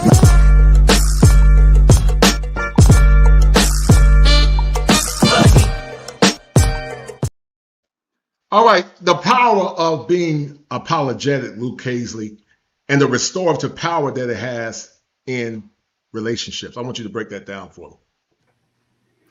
I think a relationship is based mostly out of trust, from trust. If you can apologize and say, hey, baby, I'm so sorry, I was wrong on this, that builds that trust. Your husband is going to know that if you do something wrong, he's going to know that you're going to come back to him and say, yeah, I was wrong. And that's what gives him, it allows him to give you grace. Again, we women, we are a lot. And our poor husbands, they have to contend with a lot. But you know, the more they learn that we can create this storm and then come back and say, oh, baby, I'm so sorry. I was thinking that we could do this. And now that you thought about it and you give me all of these points, you're right. We can't. We are going to do something else. But it has to do with willing to be, look inside and say, yeah, you know what? I can be wrong. I can be wrong all the time. And that's okay. Right. And that takes a level of maturity, and that takes a level of self-introspection. One of the things I tell my patients in therapy, I tell them that the process of the therapeutic the essence of the therapeutic process is I reflect, I discover, I recover. If you look at the therapeutic framework through that particular lens, I reflect, I discover things about myself, and I recover, then you're on the road to healing. But if you don't ever reflect, then you can never be on the road to healing. Teddy Pendergrass wrote a song back in the day. He said, you can't hide from yourself. Everywhere you go, there you are. The modern woman can't look in the mirror, because if she look in the mirror and see what's in the mirror, she will crack under pressure. And so when you learn to look at yourself, and listen, I don't know, Meg and Lou, if it's just a byproduct of age and wisdom. I heard some people say that some women stop developing around 18 to 20. Then as they get older, when the attention stops and the beauty privilege goes away, then they finally start maturing again. I don't know if that's true or not, but what do you guys think about that? Is the question about arrested development or when women are able? Yeah. Yes, ma'am. So let me try to reiterate that for you. So there's a premise that their development becomes arrested during the most prettiest times in their life, and when that beauty begins to dissipate, that's when they begin to open their eyes up and they start maturing again. It basically means that their beauty keeps them in a state of arrested development because it goes back to pretty privilege. But Yes. once the beauty stops, because like I told a woman one time, she got mad at me. I said, look, man, I don't care if you get mad. But I said, once you get a certain age, you become invisible. And I ain't trying to be mean. She got mad, she blocked me. I don't care if you get mad, but you become invisible. It is what it is. You had your time. And a lot of times men are hardwired, especially men that are silver fox and got money and status. I mean, they're hardwired for younger women. I mean, they might say, oh, they just want your money. Well, listen, everyone wants men that got money. But if a man got money and status, and I know it's crazy. You look at Bill Belichick, that's an extreme outlier. But Michael Jordan, most powerful rich men, they tend to go after younger women. I'm not saying that women our age or women a few years younger than us are not attractive. I'm not saying that. But the exception, the exclusion does not justify the rule. The exception does not justify the rule. What do you think about that, guys? Go ahead, Maggie. Go ahead. I'm sorry. Go ahead. Okay. So yes, I do agree with you. Beauty can be a curse. That's one of the things that my sponsors used to say. Women who are beautiful almost have to reject their own beauty so that they don't get stuck in that. I think some of it is intentional, some of it, without sounding like I'm giving anybody a pass, is unintentional, only in the sense that the human characteristic is to continue to do what works. That's just human nature. That's true. I agree like with that. with a child, if I tell you that you can't have a toy every time we go to the store, but every time we go to the store, you come back with a toy, you're going to realize, oh, if I throw the tantrum or whatever I do, this is going to work. From my personal experience, I'm what I would consider a late bloomer. I was always the nerdy girl, little chubby, little quirky, still have a lot of those characteristics, but I grew into it. So for me, I didn't have pretty privilege, and I still don't. I think I'm average. But my point is that it forced me to develop a work ethic, and it forced me to add value in other ways, to be helpful, to be agreeable, to be encouraging, and all the other things that I've worked on. I think when women are so beautiful that without even working for it, they are rewarded, it can absolutely stunt their growth. Right. And to your point, all of us, we have to add value in any relationship. Take romantic relationships out of it. You can't be an employee that sticks around for a long time if you're not delivering, right? You can't be a good friend if it's only one-sided. There's no area in life where you can just stop adding value and stick around long term. So when benefits stop coming to women as they age, as we all age, Lucy and I are in the second half and happy to be here. Yes, ma'am. But the playing field gets leveled for women who were just beautiful, and then they are treading water and fighting for their lives because, like Kevin Samuels used to say, they haven't developed real relationship skills. Yes, ma'am. Very true. Communicate. They don't know how to do conflict resolution. They don't know how to compromise. They don't know how to do anything but sit back and just be served. And unfortunately for them, that ship has sailed, and it's too late if they're not able to present themselves in a way that lines up with their age. Yes, ma'am. Maggie, this is for you. You can read it, please. Thank you again, Irving, for the €5. He says, a willing ear is so powerful. As Maggie said, humility. Humility is really everything if ladies want a man to take them seriously long term. And thank you again, Irving. Well, listen, I'm about to brag on Venezuela, man, because Luke Cage is from Nicaragua and Venezuela. And Venezuela got some of the finest women in the world. Some of the finest women come from Venezuela. And Luke Cage is attractive now, but I know Luke Cage was not with pressure in her 20s, man. I know Luke Cage probably had every man throwing flowers at her feet. Look at her be on. I know Luke Cage was not with pressure in her 20s, man. I can only imagine seeing Luke Cage in her 20s, man. Soft and feminine. But were you ever, Luke Cage, a victim of being pretty? And did that hurt your relationships in the past? Go ahead.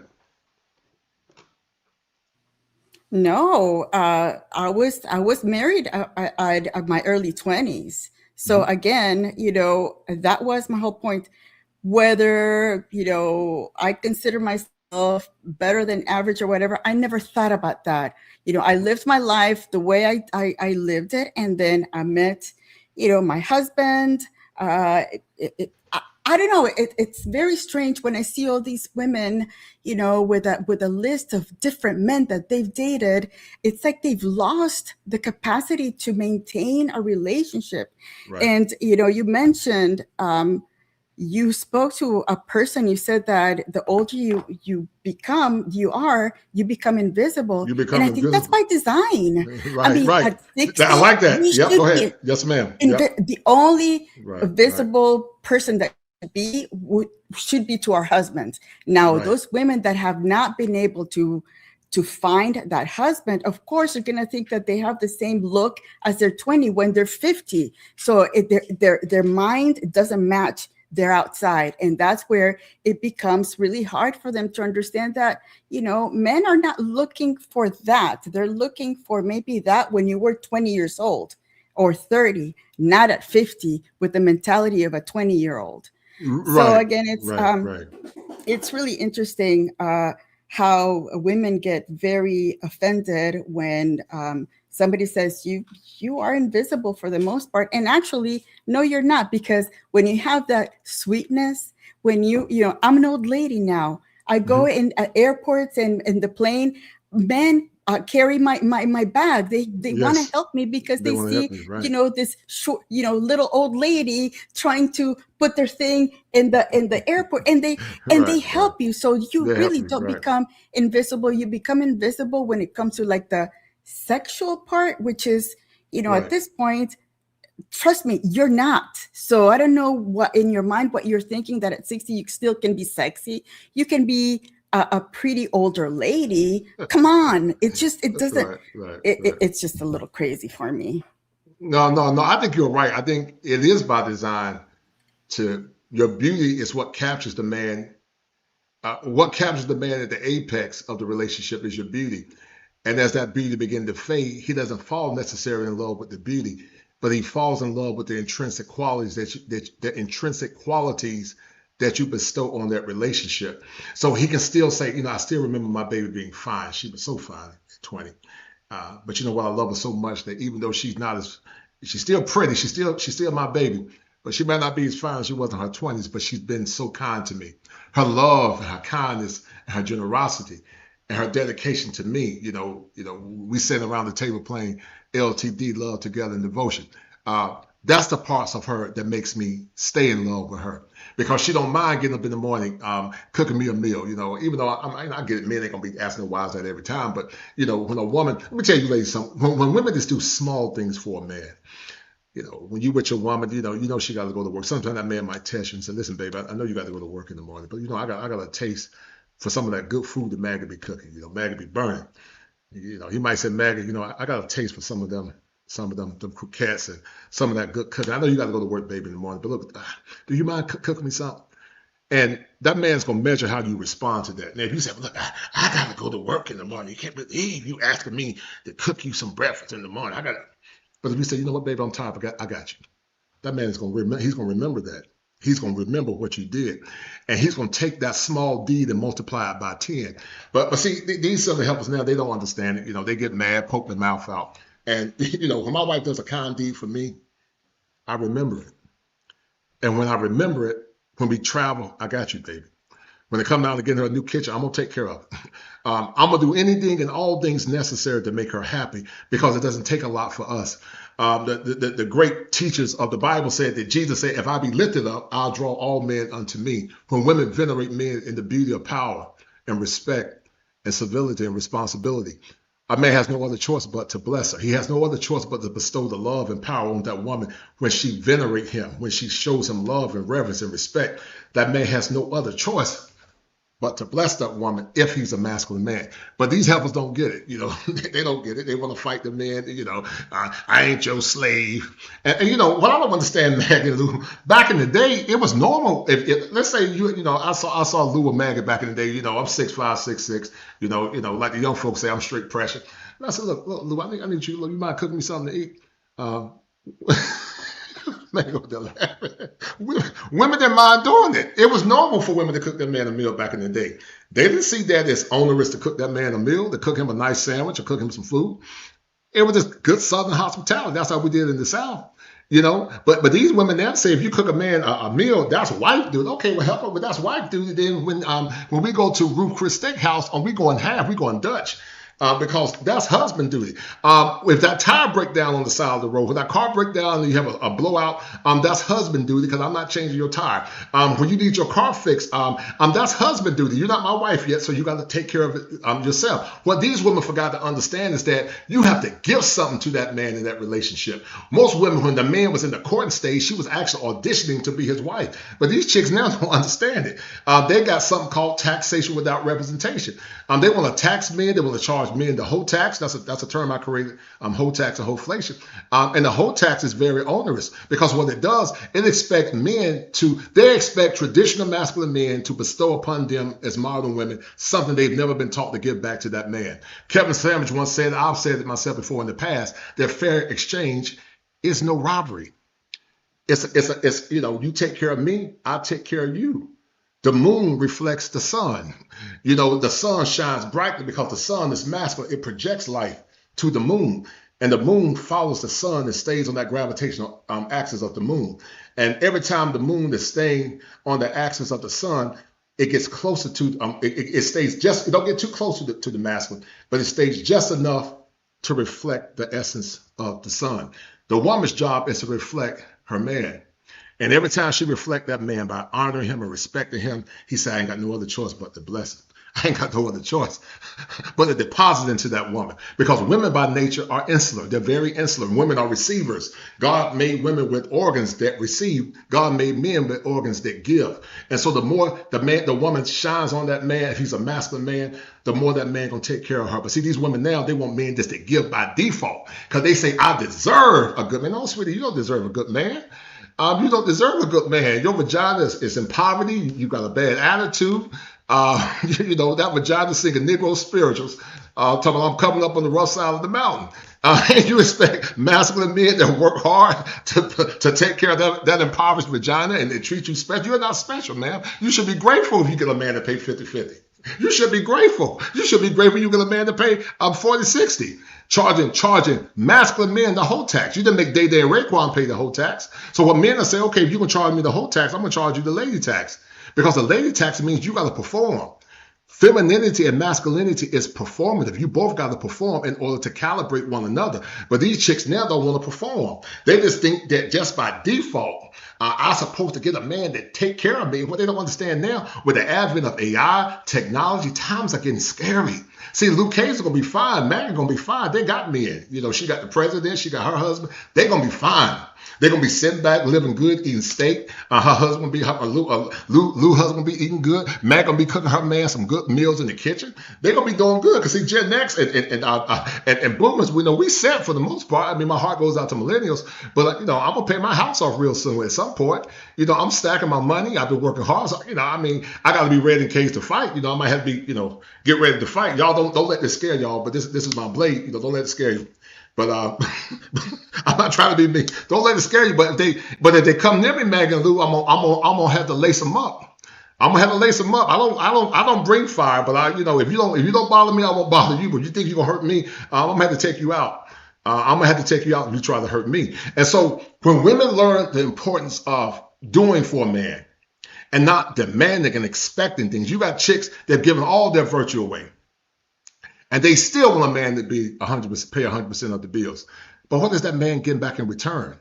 The social contract years ago said that a woman was supposed to be exclusive to her man only, not multiple men, not Daquan and Man and Shermike and all those men and them.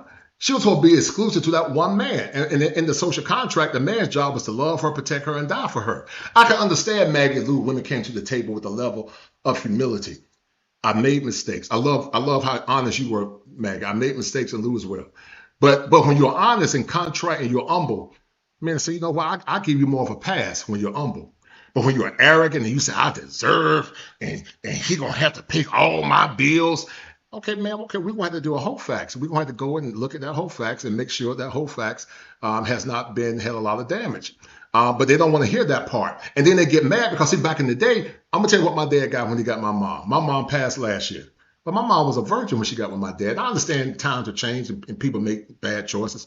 But it's not a point of necessarily being a virgin as much as it is some of these women have been with 50 to 100 men. 50 to 100. They've been with a lot of men. They've been with more men than the Lone Ranger have put miles on Silver while he was riding that horse in the Lone Ranger. they put a lot of miles on that cat. And so they were humble and said, you know, I'm a good woman. I made some bad choices, but you know what? I'm humble.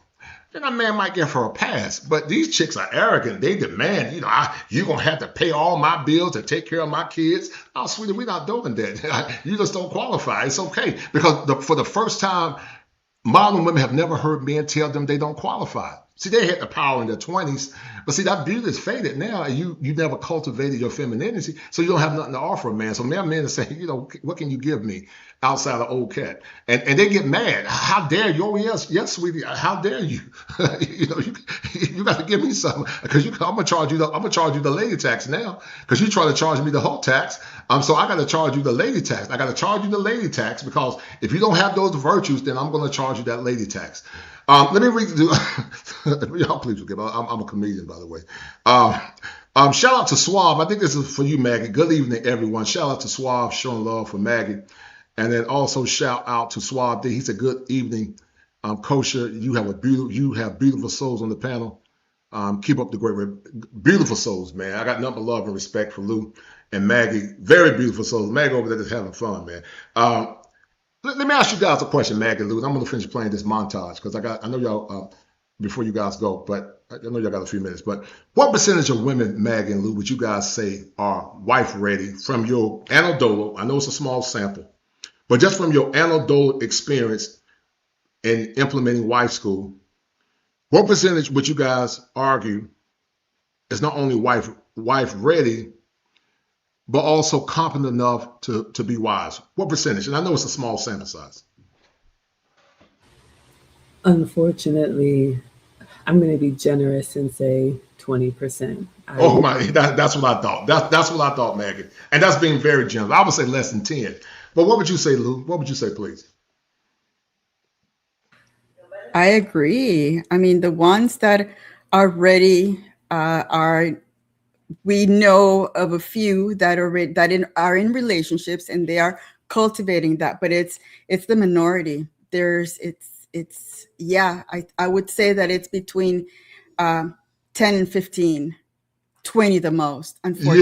Yes, ma'am. Yes. And see, that's why I'm glad I got you brilliant women. Because I've said the same thing. People keep talking about, you know, we got to go back and fix the community. You know, we got to fix. What are we going to fix? What are these men getting when they go back? They're going back to chaos. Some of these women have personality disorders. Some of these women have been through so much trauma of being ran through. They're mentally ill. You know, some of these men have been traumatized. By not having fathers. They can have personality disorders as well in the form of NPD. So when they say, well, we gotta go and say, what are we saving? You know, what am I getting if I go back and take one for the team? I'm not getting anything but trauma, headache, and a tired vagina. That's all I'm getting. So why would I go back and take everything that I work hard for? I've worked extremely hard to become the man that I am. 12 years in becoming a clinical therapist, studying hard, harnessing my king-ish, and you think I'm gonna go back and save something that's severely damaged? I work with boys and young boys for almost boys and men. I worked with adjudicated youth for 7 years. I gave to the community. I did 5 years as a teacher. I gave to the community. I did 2 years working in law enforcement as a CO. And let me tell you what the common denominator is. You can teach and groom those boys and teach them virtues, but guess what happens, Mag and Lou?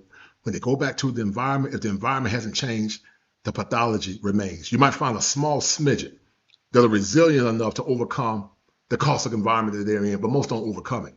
They either continue on a rate of recidivism, or they drop out, or they become pathological, but most don't change. So when I hear these, these feel good warriors and these Keystone cops talking about, saving the community, say what? It got to die off first. It got to de-evolve in order to re-evolve again. And I'm not against Black excellence in Black communities. I'm not against it, but you guys have tried to teach women the virtues of femininity. You guys have tried to give them examples. The scripture said, let the older women teach the younger women. And older is not an insult to you guys, but let the older women, younger women let the older women teach the younger women. And what it sounds like to me, that the younger women are pushing back on you guys. Is that a fair assessment? I would say yes, but like Lucy said, we do have some that not only are in relationships. One of the things that was wonderful for me to see when Lucy and I were actively teaching, we had a lot of married women who came to us, like Bria. Oh, wow. Yes. Wow. So it wasn't just women who wanted to get a man at the witching hour.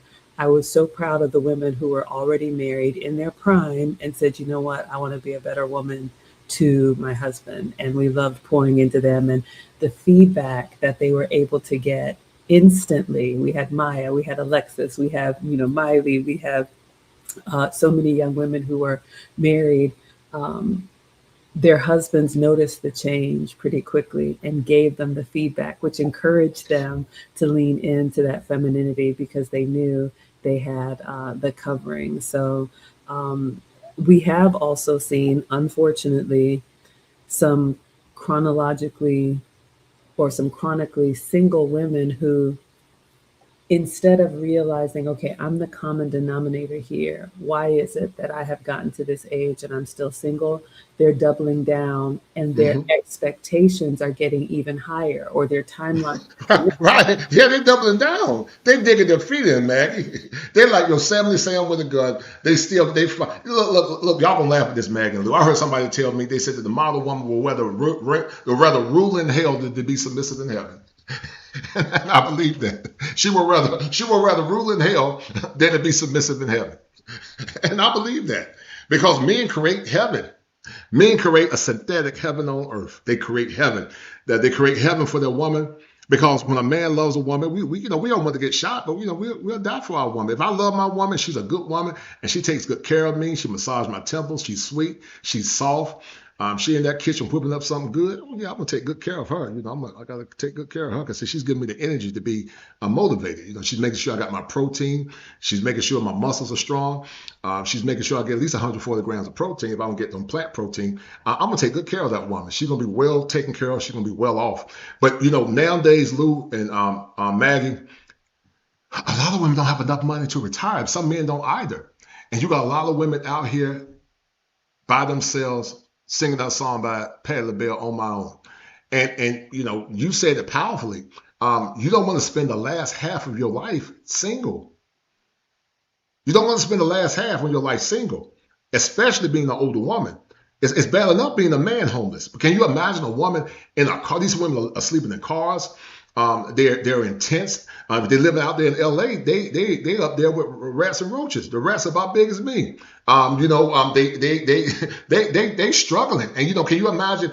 You trying to protect yourself, and rats sitting on your lap, sitting on your bed, smoking blunts. Talking about what's up, feces and urine all everywhere. You're in an unclean environment. And guess what that stress does? It's a concept called weathering. Men go through a concept called weathering. When men are stressed out, when men don't get honor and respect, it weathers them. What it means is that it ages them prematurely. A woman's voice can either be a stressor or can be an elixir. The vibrations from your voice, Maggie, can either heal your husband, or the vibrations from your voice, Maggie, can either damn your husband or your boyfriend. Same for you, Luke Hazley. Life and death is in the power of the tongue. So when you're around a woman that's contentious, she always arguing, because the book said that a wise woman builds her house, but a foolish woman tears it down. She's always arguing. She's mad. You got men sitting in the car. They don't want to come in, man, because they're stressed out. They already done work 12 hours, the 12-hour shift, and they come inside the house, and she arguing and nagging and stressing him out. So what man want to come home to that? Don't you know that you're slowly killing that man when you stress him out versus being soft? And versus touching his temple and kissing him on the forehead? Sometimes that's all it takes. Baby, was your day okay? And you just go kiss him on the forehead and rub his head. You know, if you got a bald head like mine, you put some coconut, put some shea butter on it and rub it so it can shine. Rub it so it can shine, Maggie Lou. And look, that's all I need. You know, she put some shea butter on my head and she rubbed it for me, massaged my temples. Now I'm motivated again. I'm rejuvenated to get back up. And like the old folks say, run on and see what the end gonna be. I'm motivated to go run on there and see what the end gonna be. And the fact that you guys said that only a small percentage, that's problematic, because you guys are very feminine women. What is the biggest pushback, starting with you, Maggie, that you've seen? I don't know if you can make it prescriptive, but what is the biggest pushback that you've seen when you try to educate women about the art of being feminine and responding to men in a kind of way? The biggest pushback, and I'll say this because I do have a hard stop at 9. Yes, ma'am, no problem. Right. My man told me that most women have a story running in their head. It's almost like they have already prescribed out the perfect man, the perfect relationship, the perfect everything, this house, this car, this dress, and we are our own worst enemy, because anything that is different from what we have thought about ourselves, it's got to be wrong. No, this wasn't on my vision board, my bingo card. I didn't manifest this. And we look at, a simple change, or, you know what, he's not my type, whatever that means, but I really think I could have a life with him. We are so stuck on what we think is supposed to happen, we miss the forest for the trees. I would say that's one. And then 2, similar but not the same, we really believe just showing up is enough because I woke up like this, or I'm a 10, or any of that version of can't nobody tell me anything. If there's no room for opportunity, then whatever feedback you're going to do, it's just, you're going to get, it's going to go in one ear and out the other, because everybody else is the problem, not you. That would be. Yes, that's powerful. What would you say, Lou? Go ahead. For me, I don't do any counseling. I don't do any of that stuff, but I do see it in my nieces. And I think it's the group of people, the group of young women that they are friends with, the friends and of indoctrination that they've been taught in schools, in the media and environment. That's what has told my younger nieces that they don't need a man. They can do it all by themselves. They need that career. They need to go out there and do it on themselves. And they think that, Auntie Lucy, their mom, my other sisters, it's the way that we live is old school, too old school for them. They need to be living the modern way. And for me, I've told my sisters, I'm not going to correct my nieces anymore. They're going to have to learn life on their own. They're going to have to learn on their own. That's how they're going to learn the hard way. They're going to have to learn the hard way. Some learn through reason and some learn through hardship. Hold tight. I know you got a hard stop, Maggie, in a few minutes. Whenever you got to leave, you can just hop off. Politics is dead, and her husband charged with her murder.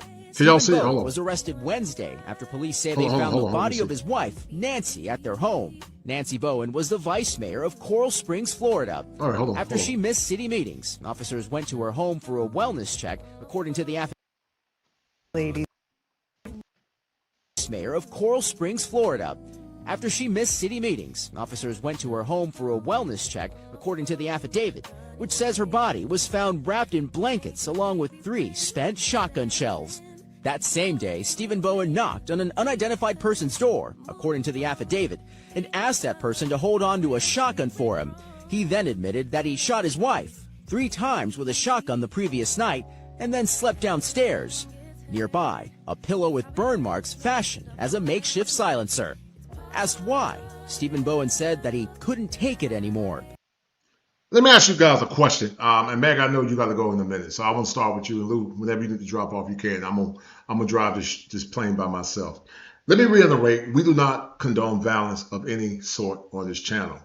My heart goes out to the women, but it goes back, Maggie, when you talked about parenthetically used to be masculine. And can you identify, Maggie, there were times where you shut your husband down by being masculine or challenge him in the home and what it did to him psychologically? Can you identify what any of those times? Yes, and I am not proud of this, but if it's helpful for me to be completely honest, I would make decisions without consulting him. Oh, wow. Are you serious? Wow. Yes. Wow. I would think that if it made sense to me, it made sense for we, and then he would hear about it after the fact. And I now know that is not, it's disrespectful. Like I said, I'm not proud of it. I would never do that again. And, you know, not trying to defend myself in any way, but I don't believe there was any malice in it. I think it was just moving fast and thinking, oh yeah, it's not a big deal. But as we really realize that, you know, our men are not our accessory. Right. They are, you know, full functioning humans and men that we should respect, especially if it offers you marriage. And so I get that. When you hear that woman, that man said, I couldn't take it no more. That was a man in distress. Once again, doesn't justify what happened.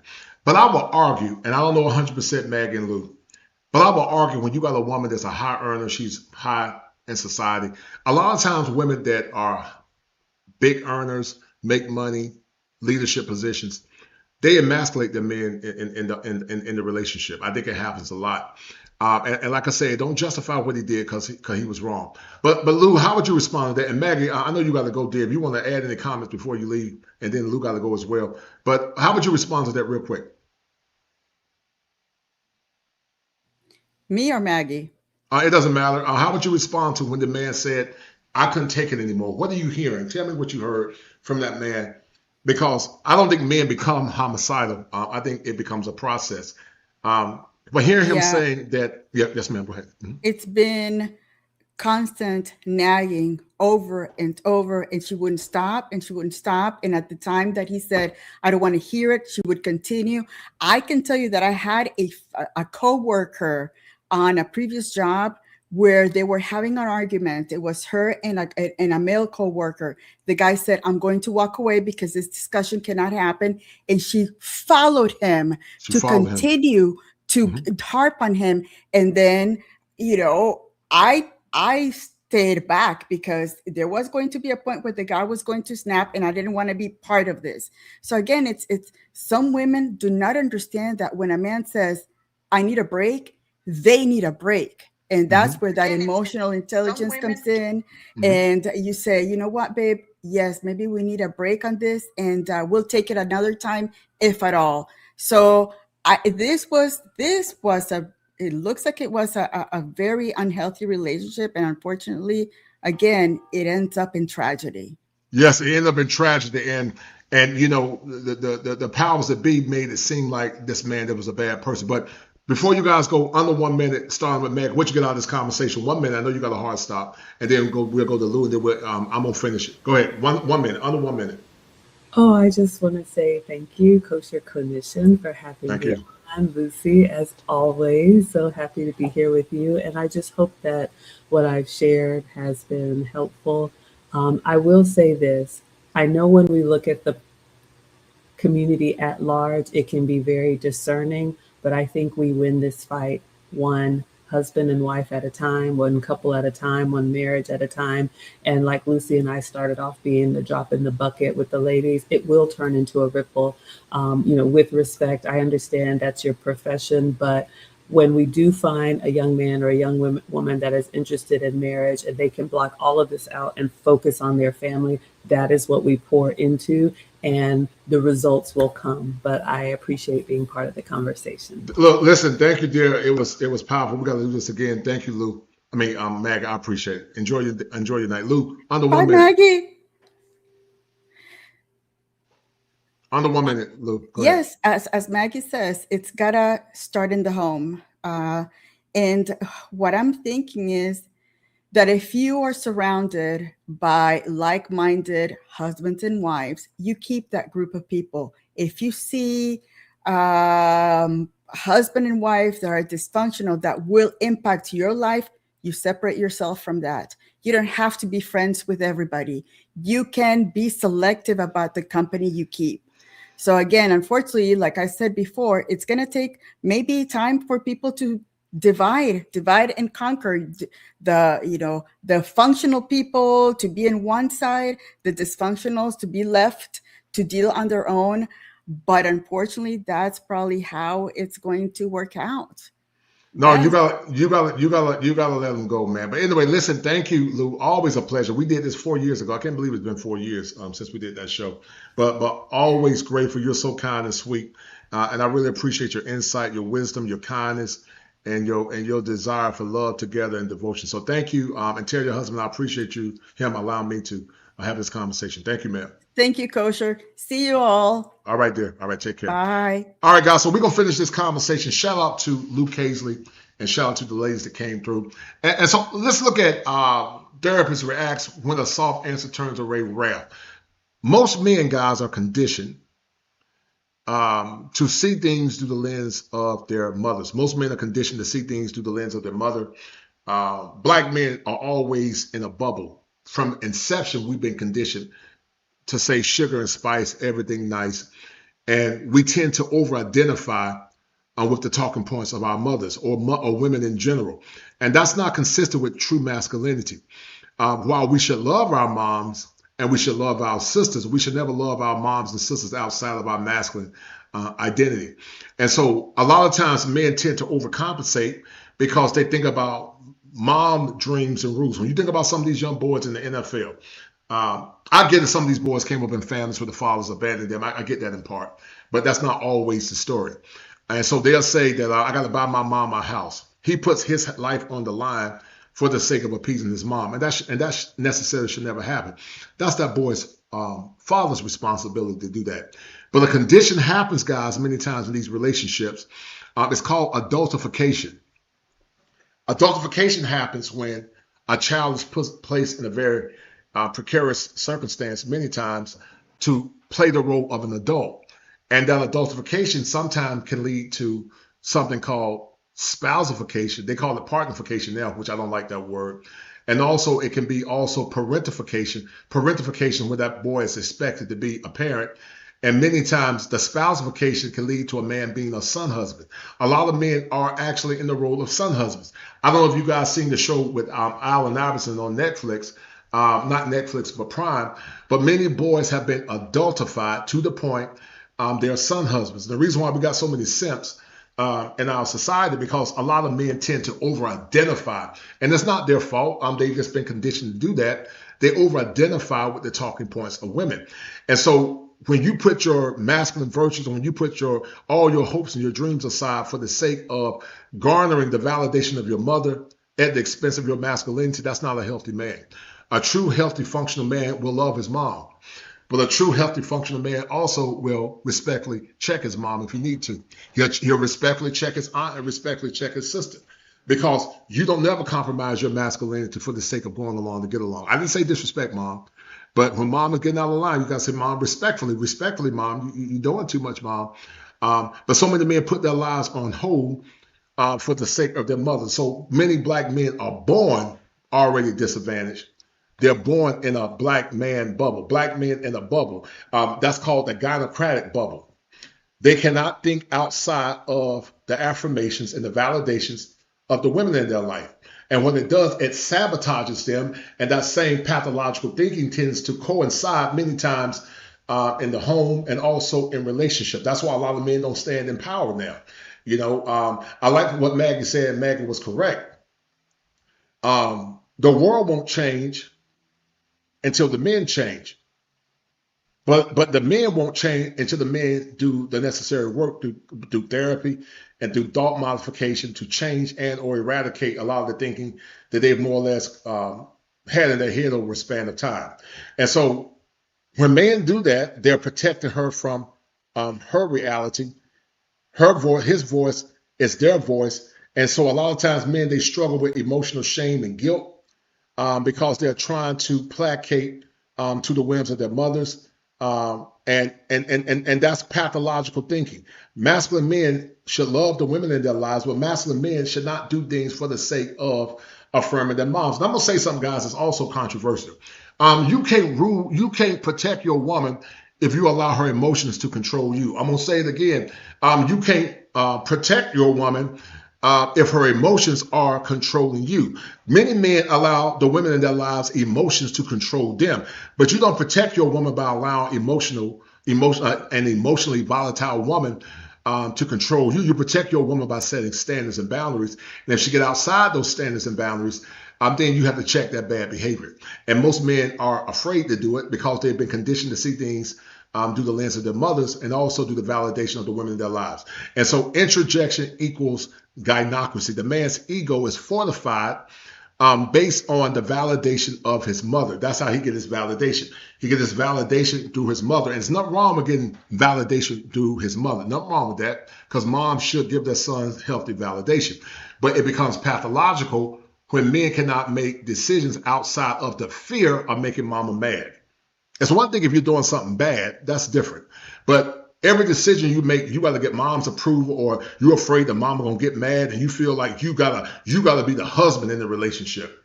Mom got with a dusty man, and sometimes mom kicked daddy out of the house. We know that sometimes it's not always the woman's fault. Some of these men lied to women and they manipulated those women. But mom sometimes got with a man she thought was cute. She had a child with him, and after she had a child with him, you became the son husband. And I call it introjection in a bubble. It's an ego defense mechanism called introjection. The man became introjected. An introjected male is predicated in what's called gynocratic thought. That's why you get some of these steps and some of these slow steps. I'm telling men talking about come back to a community, and I'm not coming back to no community that doesn't validate me and respect me. My time and my energy, my talents cost a lot of money. And you ain't gonna get it for free. Because let me tell you, men, something. If you don't validate or value what you have, the world won't value it. But some of these hotep simps and some of these introjected, defeated men will tell you that you got to go back and save something that's never been conditioned to serve you. It's one thing if you got a community that's been conditioned to serve you and you both serve one another. You both are serving one another, but they want you to serve by default and don't ask no questions while you weather yourself into an early grave. And I've seen that happen so many times. I got male clients that have had strokes because they weathered themselves, because they were trying to get the validation of the woman in their lives. And that woman was not in synchronicity with that man to affirm him, to inspire him, to speak life into him, the virtues of what a kind woman does. And so it goes back to what Luke Hazley said. Stop getting caught up, guys, talking about some of these women are your women. If that woman does not understand her assignment, she does not honor you and value you and respect you as a man, she's not your woman. And as men, you have the right to date whoever you want to date. You get with the best woman that's going to follow your leadership and follow your program. And when she does that, you take good care of that woman. You love that woman. You guide that woman, and be willing to die for that woman if you have to. But not at the expense for free. And that's what men have been doing for years. Many men have been introjected, which is an ego defense mechanism, and they see it through the lens of women. And that's why so many men are compromising relationships, because they don't know how to stand on power. They have been psychologically manipulated, consciously or unconsciously, at the behest of affirming women. Modern woman is any woman who lives in modern times, but it's given us a false sense of who we are and our role in society and in the family and in the home. Now, I'm not saying we need to go back to doing things by hand. You know, I grew up in a very traditional nuclear family, but when you think about it, men and women and humans haven't changed that much in hundreds and thousands of years. So the perception that, oh, I don't need a man, I think it's really short-sighted, especially over the long terms. And so that just means we have to choose to be traditional because the environment is kind of pushing us towards, you know, modern times. Those old things don't matter anymore. I think modern women. And you're right inside Bria's kitchen. You're 100% correct. The son husband syndrome is cringy. And see, Bria, what most don't understand inside Bria's kitchen, what most don't understand, that's why when I go on some panels, I don't like talking to pseudo intellectuals or, you know, people that don't have my professional training and background because they don't know what they're talking about. You know, I like talking to cogent intellectual men, you know, brothers that can think and they ask clear questions, not, you know, guys going on monkey rants, you know, screaming and hollering. I like talking to intellectual men. They're going to be fair and responsive, but they don't understand system dynamics. They don't understand systems. They don't understand how many times there are many causative factors that shape how boys respond. And sometimes that conditioning cannot be broken overnight. It takes years of reprogramming to break that nebulous and that negative conditioning. And you're right, the son husband syndrome is cringy, especially on social media. These ladies allow their sons to compliment them in what I deem inappropriate manner is awful. And you're right. And it's not just in that manner inside Bria's kitchen, but it's also in performing the masculinity where the man is expected to perform and to provide for his mom. Boys were not supposed to be put on this planet to perform for his mom. Now, she's a good woman and daddy died and, you know, she had uncles in his life and they supported him and her. Then that's different. But I'm talking about these entitled moms that just think by default when that boy go to the league, he's supposed to buy her a house and buy everybody a house. That puts a lot of pressure on that man. And by the time that man reaches a certain age, all that money that he could have been placed in investments, it was given to the women in his family. And he suffered from it because of it. And have bought into the lie, and I say this as a reformed modern woman. We can have it all and have it all at the same time. And the bottom line is you just have to choose. I know that leading with my accomplishments and leading with my career and all of those things, and then trying to be married and trying to raise children, you're going to crumble underneath the pressure. And as I get older, I'll be 50, you know, next year. I just don't see a lot of older women still running just as hard as we were when we were in our 20s. So I learned the hard way. We're going to naturally slow down. So if relationships are important to you, I think that we should prioritize that while we can, because it's going to be a lot harder as we age. I love that answer. All right. So what you guys have now, and I'm gonna break because it took me a lot of time to put this thing together. And guys, do me a favor, share the stream and also donate to your channel. Prioritize that while we can, because it's going to be a lot harder as we age. I love that answer. All right. So what you guys have now is defective women and compromised men. That was a revelation that I got when I was putting this thing together. I had to pat myself on the back because I said, man, that's good stuff. I had to compliment myself. I know that sounds self-serving, but you have a generation of compromised, defective women and compromised men. How many of you men agree with that premise, that we have a generation of selfish women, defective women, and compromised men? If you believe that, I want you to press 1. If we have a generation of defective women and also compromised men, because I believe that's the case. I do believe that's the case, that we have a generation of defective women and also compromised men. And I'm going to tell you why I believe that. Frederick Douglass once said, guys, it's easier to repair damage. It's easier to repair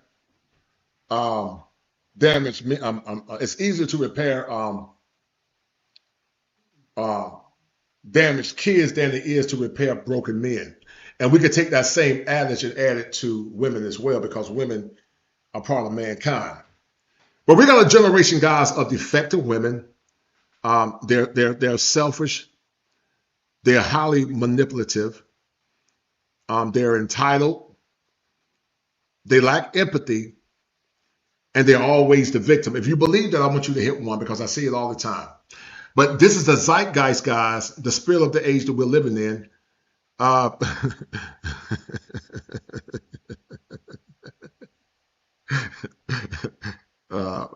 This is the zeitgeist, guys, that we are living in. Selfish, manipulative, lack empathy, and always the victim. And see, these broken dynamics destroys future wealth building, families, and relationships. Men are supposed to lead. It ain't gonna be no partnership. It ain't gonna be no partner. You know, now they went in the DSM-5, they used to say spousification. And that's why I know it was a modern term that was intentional based on egalitarianism. They went from spousification to partnerification. And that partner mess means that men are equal to women in the leadership role. And that's why I tell you men that are traditional, you can't marry the average woman. Don't even waste your time. You know, when these hotel simps tell you talking about a community and coming back, you know, and you can't say defective women. These women are defective because they meet all the criteria that I'm talking about. It's not all of them, but it's most of them. If you don't believe what I'm saying, like Luke Cage is saying, what Maggie said, when it comes down to trying to corral these women, she says it's only a small percentage. But people get mad at me. Oh, you always talking about black women. You know, no, we talking about defective behavior. My daughters are not that way. I know some sisters, there's some good women that are not that way. But that's the exception. That's not the rule. And you got a generation of compromised men. They're compromised. Like Frederick Douglass once said again, it's easier to repair damaged kids in the air, broken kids than it is to repair. It's easier to repair damaged kids than it is to repair broken men. Defective women and compromised men does not lead to wealth building in relationships because the powers that be do not systematically understand system theories. Compromised men equals weak. They're simps. Many of them are unconscious simps. It stands for supplementing irrational male patterns of behavior because they're not men, they're males. They have no standards. Like most black men in the community, they have no standards. They take the worst of women, overweight, bad attitude, kids by other men. A lot of them ran through, liberally indoctrinated, don't know how to speak life into the children, always challenging the male's leadership. Don't add anything of virtue to the relationship. And then you got what's called the conscious simp. The conscious simp is another acronym I created, and it stands for sacrificing important masculine principles. Masculine principles are direct. True masculinity says what it means what it says. That's true masculinity. True masculinity does not compromise in what it stands for. True masculinity is direct and to the point. And either you're going to conform, or you're going to get left behind. So compromised men are weak. They have no standards. They're people pleasing, and they are emotionally drained. These men come from broken systems, and they also have what's called destroyed futures, because these men were not corralled under masculine virtues that are synonymous to healthy masculinity, or what I call heteronormative masculinity. Because watch this, guys, masculinity is under attack. And the first prompt is, women have more privileges today than men. Our laws are written by men. Our courts are ruled by men. So if you have some concern about... And see, guys, this is some of the dangers of feminism. You know, the chick that got on the big vampire teeth, with vampire teeth collar from the 70s. They always said that, you know, our lives are ruled by men, you know, or whatever. No, ma'am. No, it's not ruled by men. It's ruled by a few men. Black men en masse never had the power to create policies to oppress nobody. Black men were called boys in pre-antebellum and post-antebellum slavery. But somehow black women got involved in white liberal women's nonsense, and they made that our problem. Black men didn't create no policies to oppress black women. Black men didn't create policies to oppress nobody. Black men were fighting for their own survival, just like black women were fighting for their own survival. But these white liberal feminists they lied to black women, and they said that men, which is a lie, create the rules. What men, ma'am? You got to be specific. Are you talking about oligarchs which is a few, or are you talking about every man create policies and rules? Because if that's the case, men don't create war. Only a few men create war, and the few men that never had anything to do with it, they become casualties of war. But see, this over and gross generalization is what a lot of black women do when it comes down to relationships. They overgeneralize all black men. They overgeneralize all men for the misgivings of the men that hurt them or traumatized them. And so this chick with the vampire collars on, looking like Count Dracula, black women fell into this nonsense. They fed into this dumb nonsense, the issue the white women had. And then once the white liberal got to the mountaintop, she's still on the back of the black woman to push her own agenda and left the black woman broken and down, and also the black family destroyed and broken. But then you still got these women talking about feminism, which feminism never had anything to do with black women. Because black men never had the power to oppress nobody. Black men never had a patriarchy. I'm talking about a true patriarchy, because a true patriarchy can never be manifest unless it starts at the policy level. That's called legislation. But you can't tell these women that, they're always talking, oh, it's a patriarchy, the patriarchy. But the patriarchy gave you the privilege to oppress and the power to oppress men. It oppressed innocent bystanders that had nothing to do with the nonsense these white women had against towards their husbands. What a court presumes, well, that's a conversation to have with men too. They're the ones who wrote the laws. You see how stupid that sounds? Men wrote the laws instead of saying that select men wrote the law. Select white men wrote the law. But black men get thrown into the nonsense. Black men had nothing to do with it. Black men had nothing to do with it. But somehow black men gets thrown into the fray. And this is another part of the black introjection equals gynocracy, protecting him from reality, preparing him for weakness. Because these boys, when they are correlated and corralled by their moms, they become weak men. His thoughts, their voices, his identity. That's introjection. Introjection equals gynocratic thought. That's why so many men are compromised, because they think like mama. They think like how mama would expect them to think, which is unvetted and unmerited servitude. It is women that actually disrupt the family, and then they get upset with the results of a disrupted family. No career will give women as much joy and fulfillment as raising children. As a woman with lived experience, I promise you, having a son that is a Marine, working with my ex-husband to raise two boys that we are very proud of, nothing will give you that fulfillment than being a mother. If the man thinks it's better for him to be out 60% of the time and she's home for the rest of the time, that's fine if they want to make that choice. The problem is you're prescribing it to men, and I'm not going to do that. You're prescribing it to women. The sexual revolution has devalued women and made them infinitely less happy. Yeah, the sexual revolution did. It didn't empower women, it depowered women. Women were empowered to be depowered. And once these women have had copious amounts of fun, guys, you're not going to be her the guy that she selects. And so she's going to charge you the whole tax.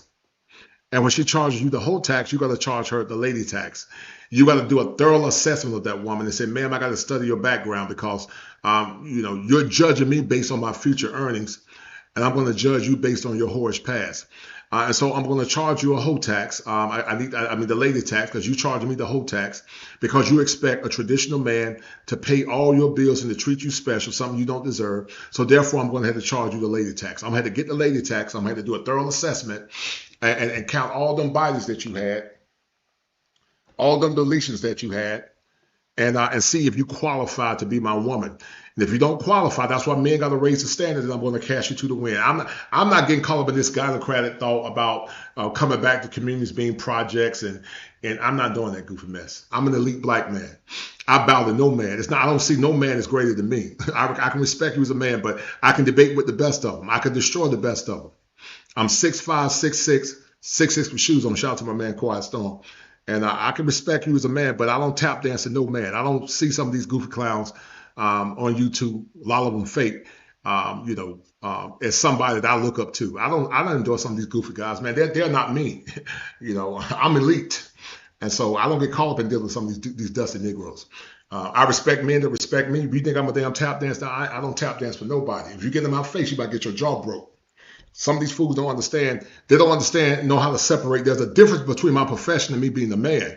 I'm a man first. If your mouth gets slick, I don't care if you're a man or woman, you can get this work. If you get in my face, you might get your jaw broke.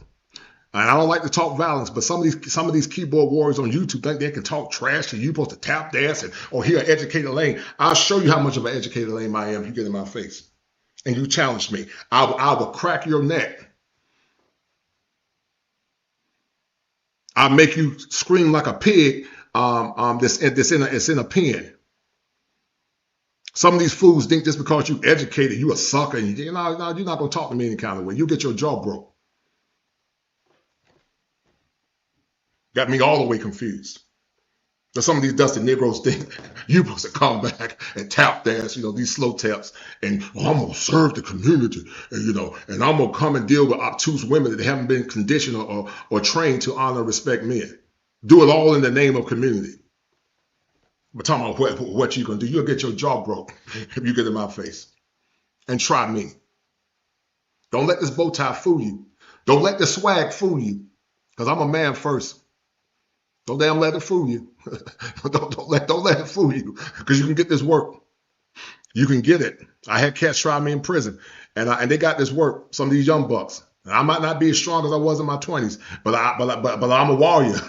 Don't get in my face. Please don't get in my face and try me. I promise you I'll smash you through the glass if you get in my face and try me. Don't ever let my credentials fool you. I'm a man first. Talk about pressure. I feel like feminism was good for men because it kind of relieved them of a little bit of pressure. It lifted everybody up. Well, yeah, but really it's made men. Well, no, feminism relieved men of pressure that could get the women. Now, it did help men not have to commit to marriage. That's true. But every man ain't getting women like that.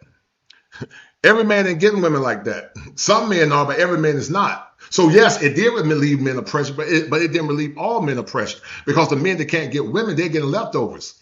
And when those men get leftover women, those women are not happy. There was a story recently where women said, these women said that the average man just don't qualify. Well, I said, ma'am, you don't qualify. You don't qualify for the average man. But that's what happens. Feminism did make it easier, but it didn't make it easier for every man that can't get the women. The top 10, 20% of women made it easier for them. But the average man that want a wife, he getting nothing but leftover women. He getting leftover women that's been ran through. That's what he's getting. He ain't getting nothing wholesome. He ain't getting nothing wholesome. This woman's been taken to the woodshed. She's been like a John Deere tractor in the South, being plowed through hard. But you think somebody can put a ring on your finger and make you feel special. I want an honest man. I've had all my fun in my 20s. Now I want an honest man that's going to love me and put a ring on my finger and make me feel special. Man, you need to go run on somewhere. Ain't nobody trying to hear that nonsense. And so much more depressed than ever. It's made them weaker. Why are y'all so obsessed with trying to be men? Like, why can't you just be good women and enjoy the roles that we're supposed to play, which is mother? Only women should make laws about women's bodies. The reason I'm saying women should have more of a say on our bodies than men is just, if we look at history, men have had the only say on our bodies. And if we're talking about equality, why do he have to pay for your body choice? Well, his body choice was ejaculation. So we each had a body choice. But you opened your legs. That was your body choice. You said yes. White women. Right. So it goes back to what I said earlier. This is what men are dealing with. Men that are mentally imprinted. You're dealing with the kind of women that you men are dealing with now. If you get with these kind of women, you can be mentally imprinted, because 9 times out of 10, she's going to get bored and she's going to leave you at some point. If you're not the man that she chose and you're just somebody that she tolerated, she's going to mentally imprint you at some point, and she's going to leave you at some point if you lose your job or you can't perform sexually in the bedroom, or she'll tolerate you or cheat on you behind the scene. That's why men should never get with ran through women, because ran through women have a hard time being satisfied. Some of them can do it, but a lot of them can't. Some of them, there are exceptions, but mentally imprinted men, she left, he's broke, and falling in love changed him forever. That's why I tell men never fall in love. You're telegraphing your own doom. You love your woman, you love her within reason, but you never fall in love. Love within reason, but never fall in love. And this is what I mean by, guys, you got to start charging women the lady tax. She's charging you the whole tax. She is charging you guys the whole tax. That's a term I created. If you hear anybody using that term, you know they stole it from me, and I'm going to say something when they use it. But it's the whole tax. And the whole tax says that, why aren't you spoiling me? I deserve everything. You ever hear these women, guys, that got 3 and 4 kids by different men? Alice Shape ran through. But they said, I deserve. They don't say I desire, good man. I deserve. Your time is mine. Commit or somebody else will. These chicks will tell you that they know their worth. She'll say, I know what my worth is. Yeah, I know your Walmart knows your worth too, man. Walmart knows your worth. I know my worth. Never enough, always demanding. So the whole tax still is not enough. She wants more, but no matter what he does, it's never enough. So the modern women charge a whole tax. And ladies, you got to counter that. You good men that made good choices. You have to counter that with the lady tax. You got to put a tariff on the whole tax. You got to put tariffs on them taxes. And you got to counter that with the lady tax. What is the lady tax? He made good choices, no hoes, no baby mama drama, focus, discipline, building his legacy, and being financially free. This is a top tier man. This is an elite man. And so you got to charge her with the lady tax. Because when she come around with that tired vagina, singing Negro spirituals, you got to charge her with the lady tax. You got to charge her with the lady tax, because she's going to hit you with the whole tax. She's judging your future. She's judging your future just like you got to judge her past. Benefit the most from the feminist movement. The prompt is white women benefit more. Yeah, they do. We agree. Yes, they fucking do. But white women always come up before everyone else most of the time anyway. That's just the thing. It's still, sorry to bring up race, but like white people in general. So if we're going to talk about women, yeah, did it benefit white women more? Of course it did. I think we bring up our community by turning towards each other instead of against each other. I'm not going to deny the fact that women can work, we can vote, we can own, we can do all those things. But I think it is foolish to only look at that and not look at the harm that feminism has caused. There is no shame in having a high body count. Women with higher body counts get divorced at a far higher rate. And it's harder for them to pair bond with their husbands because they've had so many past partners. So pair bonding. Every person is having sex. That's just the reality of it. Some people want to have sex less than others. Some people want to have sex more than others. And none of that is about who they are morally as a person. Straight black men are the cancer of the black community. Now, guys, yeah, shout out to my man, Dr. A. I just saw him. Shout out to Dr. A. Shout out to that brother. But yeah. She's charging you the whole tax, and you're going to charge her the lady tax. You got to start making more demands on these women, man. Everything is going up with black men standards, and you got to start charging her the lady tax, because she's going to charge you the whole tax. And the whole tax is a woman that's been extremely promiscuous, ran through. She want to come back in her latter parts of her years expecting to be treated special, like women that made good choices. Men should celebrate women that made good choices. I'm not saying the woman that made bad choices can't change, but you know, once you've done the dirt, you can't unchange it. The world don't care about men that made bad choices in their 20s. If a man say, you know, I did all of this for the love and devotion of that woman, he sold drugs and he got incarcerated, the world ain't gonna give that man a pass. And so these women don't get a pass. So just like she charging you a whole tax, you got to charge her that lady tax. You got to charge, sorry, ma'am, you got to charge her the lady tax. I got to do a thorough assessment because I know you've been ran through. For them to pair bond with their husbands because they've had so many past partners. So pair bonding. Every person is having sex. That's just the reality of it. Some people want to have sex less than others. Some people want to have sex more than others. And none of that is about who they are more. And let me tell you guys something. I say this parenthetically, that there was no woman better than the American black woman at one point. Black women were some of the best women in the world at one point. They were couth. They were God-fearing. They were good women. The black woman was a solid woman, but she was manipulated. She was manipulated by liberal dogmas. And You know, that's why I say she's not your woman. Most of them are not your woman. They might be your skin color, but they don't have your consciousness. They ain't your woman, man. They're not your woman. Morally as a person. Straight black men. And listen, this guy here, you know, they always want to blame black men for blaming all black men for femicide. We know there are some men that commit femicide, but it's a small percentage. We're not saying it's right. But you got a fruit, you got a fruit trying to tell a man how to be a vegetable. And imagine that, guys.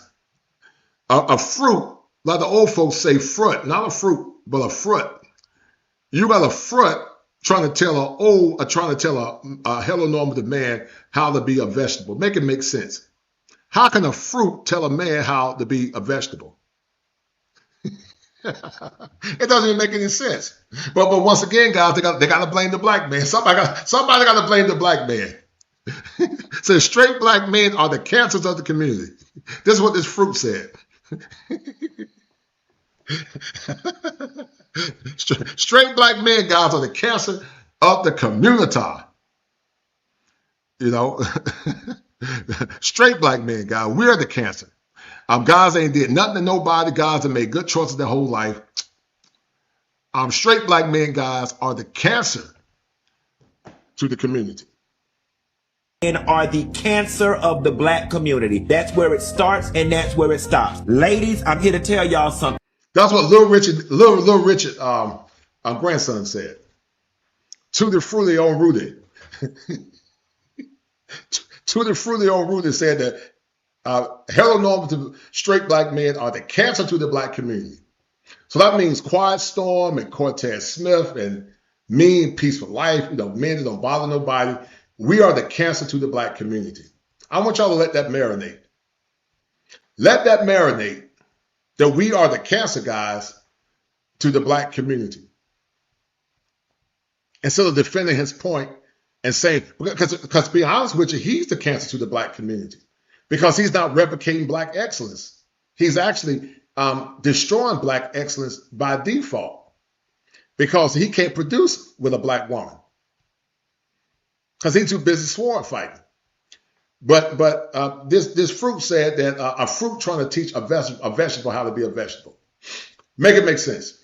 All this shit that y'all got going on, some of y'all, not all of y'all, with the gays and with the trans, let it go. Your issue is not a trans woman. Your issue is... And see, they love men like Little Richard Nephew because these men are not a threat. A lot of women are afraid of masculinity and masculine men. So they'll get somebody like him to be the poster boy to defecate, no pun intended, on traditional black men or heteronormative black men. And he does what a lot of them do, is a false equivocation that all black men are dangerous. It's not a punk or not a sissy. Your issue is all of our issue. Straight black men. Well, listen, it's straight black men are to the fruity unrooted. So, you know, you try to... I believe this man is projecting because his daddy probably left him as a little boy. I believe he's projecting because his dad left him as a little boy. You know, I believe he needs to be delivered. He needs to be delivered with a T. He needs to go see Andrew Caldwell and get delivered with a not delivered with the ED on the end.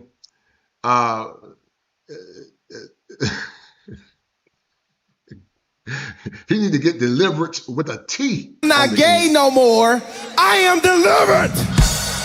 I don't like men no more. I said I like women. Women.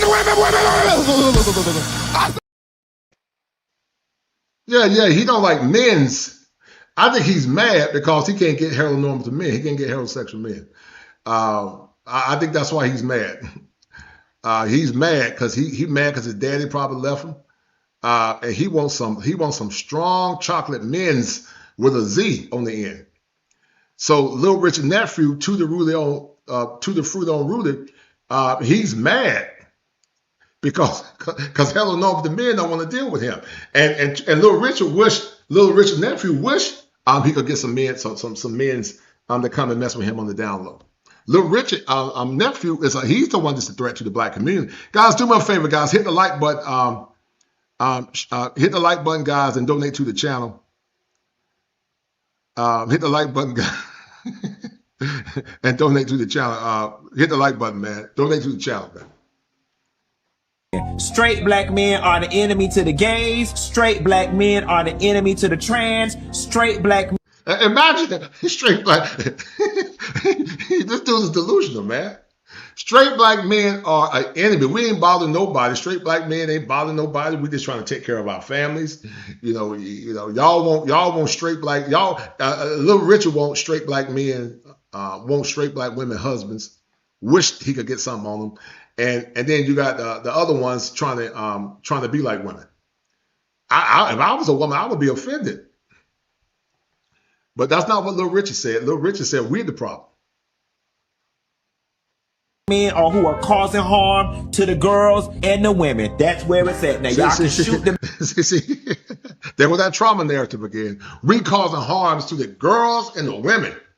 But responsibly and respectfully, child abuse when it comes down to boys is child abuse or actual abuse it happens with boys and men and women. When it comes down to domestic violence, especially, it's bidirectional. But he's trying to paint a narrative. He's a broken man. He's broken. He's broken. Bless his heart. He's broken. And, he's the kind of dude that probably didn't have a daddy. Daddy probably left him. And he didn't have nobody to cultivate his masculinity. Bless his heart. And now he want to blame all men, all traditional men as being the problem to the women and the transsexuals. Messenger, y'all can call me all type of faggots on the Shade Room and all the other blog sites that's gonna pick this up and I'll eat it. But you'll never see a situation where girls and women walking around saying they scared of the gay boys. They scared of their life for the gay boys. Well, they better be scared of To the Fruit on Rudy because To the Fruit on Rudy, some of y'all, when y'all in prison, getting with men and transmitting, when these men get out of prison, they transmit it. So they better be scared of you because you're trying to transmit that virus to some of them men. You hoping that you can flip them men. You hoping that you can flip them. Boys, they don't want to be around the gay boys. It ain't us going around with these fragile ass egos, can't take rejection. We've got to ask ourselves, and I don't even know if the black straight male collective can even answer this question because their egos tend to be so fragile. Well, but this fool, he sounds stupid. Everybody got an ego.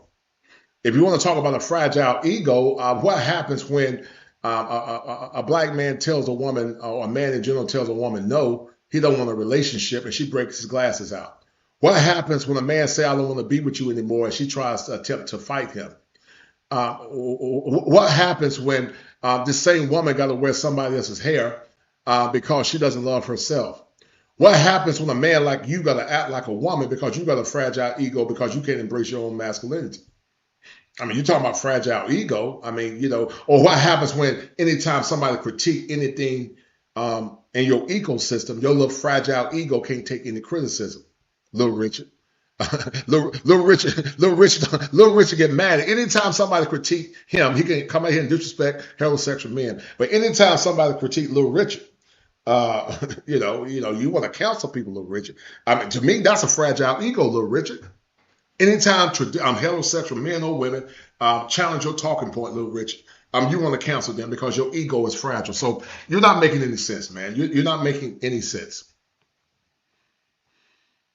How is it we are raising boys with these fragile ass egos that feel it is okay to slam girls on their head for? There he go with a trauma narrative. There he go with a trauma narrative. Shout out to my man, Gregory Scott in the house. Guys, do me a favor, guys. Hit that like button, man. Donate to the channel. There he go with his trauma narrative, man. Shout out to Gregory Scott. They love denigrating black men. Yep, you're right. Don't just be on the brick wall. They want to be men and castrate real men. Yes, sir. Yeah, I agree with you 100%. Don't be the brick on the wall. 100%, man. 100%. Shout out to my homeboy, Gregory Scott. Shout out to him. But yeah, To the Fruity on Rudy. They take small samples, guys, and they falsely equivocate all black men under that small sample. And that's why I tell you guys, don't worry about this nonsense. Just focus on yourself, man. Focus on yourself. Stack your money up, man, because trying to survive with this ecosystem is crazy. Shout out to my homeboy, man, the International Quiet Storm, for that 20 spot, man. Shout out to International Quiet Storm. It's International Quiet Storm and my sister. They are the #1 sponsors of the stream. Shout out to the International Quiet Storm for showing some love, man. I appreciate it, brother. Thank you, brother, for showing some love, as you and my sister are the #1 sponsors.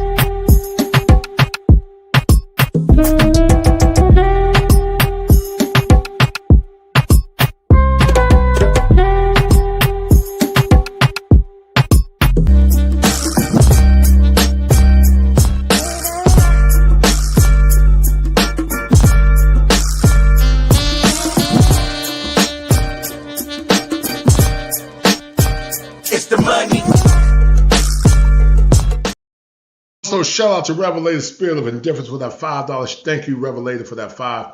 Thank you, brother, for your kindness. Thank you, sir. But yeah, they love, guys, denigrating traditional black men. They love to denigrate heterosexual black men.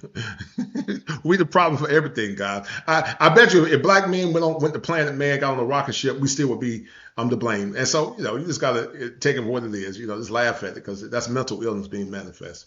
Saying no. Why is it that we have to make the females of the community make all the adjustments? We got to make the females of the community make what adjustments? Little Richard?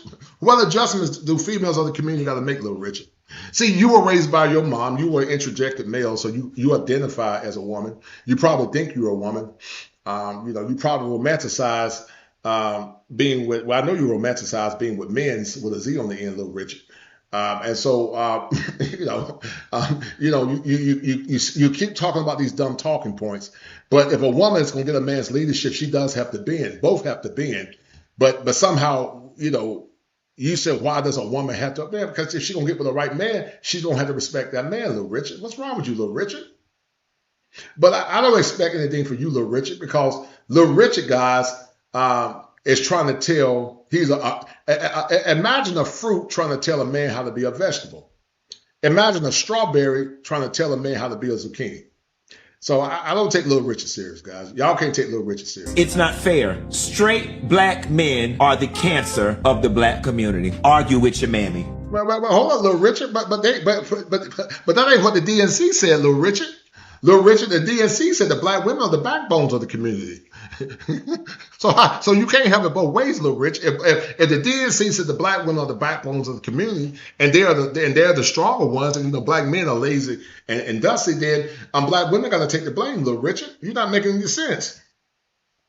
You sound like you broken from not having your daddy in the home, Little Richard. But that's just they all love to put negative connotations on heteronormative black men. And so you just got to laugh at it, guys. You just got to laugh at it and keep your head down and keep stacking your money.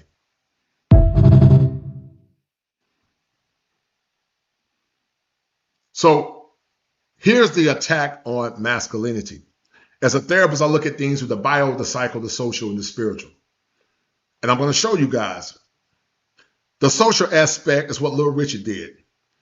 The social aspect is that men are disrespected. They are guilty until proven innocent. That's something called weathering. That's the weathering, guys, of masculinity. He's guilty until proven innocent. The second one is false accusations. How many men have been implicated due false accusations? I have. I'm sure some of you men have as well. The third one is cancel culture. All these things impact the essence of a man. Remember, human beings are calibrated. Human beings are a trichotomy, not a dichotomy, with soul, body, and spirit. So disrespect, false accusations, cancel culture, a feminized society where men are expected to bend, like Little Richard expect us to do, and also being attacked by effeminate men like Little Richard that says that heterosexual men are the problem. The next one, guys, is biological warfare. You can't be a calibrated masculine man if your diet is messed up. Some of you men are eating too much fat. You're not getting enough protein. You're not getting enough sleep. I'm talking about myself. You got low T. Some of you got a porn addiction, and it's leading to physical generation. Some of it's the food that make it. The food is making some of you men sick. Biological, poor diet, lack of sleep, low T, porn addiction, physical degeneration. They are waging war on masculinity. And these are the 4 quadrants by how men are being impacted. Now, I said earlier, the attack on manhood sometimes can lead to homicidal ideations, psychological, because as a therapist, we look at things through what's called the bio, the psycho, the social, and then the spiritual. Depression. A lot of men are depressed because they have no way out, because they're trapped in that in the man bubble. They have anxiety. They have anxiety that their wife is going to leave them. They have anxiety because their wife don't love them. They have anxiety that if their income falls off, she's not going to hold him down. They have anxiety because they don't know if the baby is his. They have anxiety because they think she's been ran through, and 9 times out of 10 she has been ran through. All this is weathering on the psyche of a man. A lot of black men in America, white and black, but especially black men, have low self-worth. They take bad deals because they got low self-worth. Black men in America take some of the worst deals in the world. They don't mind, they don't mind egalitarian relationships where the women rule just like the men lead. That would never happen in my family. I'm gonna be the leader in my household. It don't mean my woman can't have some input. Don't mean she can't give me input and I ride with her decisions sometimes. But all roads stop through King Kosher. But depression, anxiety, low self-worth. When you think about Justin Fairfax, when you think about the men that were complicit in femicide, some of these men had suicidal thoughts, but that was a breaking point. It doesn't justify what Justin Fairfax did. What he did was horrendous, and it was wrong. And that woman did not deserve to lose her life. But when you got these clowns talking about leave and, okay, well, yeah, in the moment you should leave. In the moment you should leave in the moment. But what after that? Does he have enough money to go to a therapist, where most therapists now are woke? Most therapists don't care about men. Most therapists will say that men are the problem. Can he go to a safe haven where he can rest his head?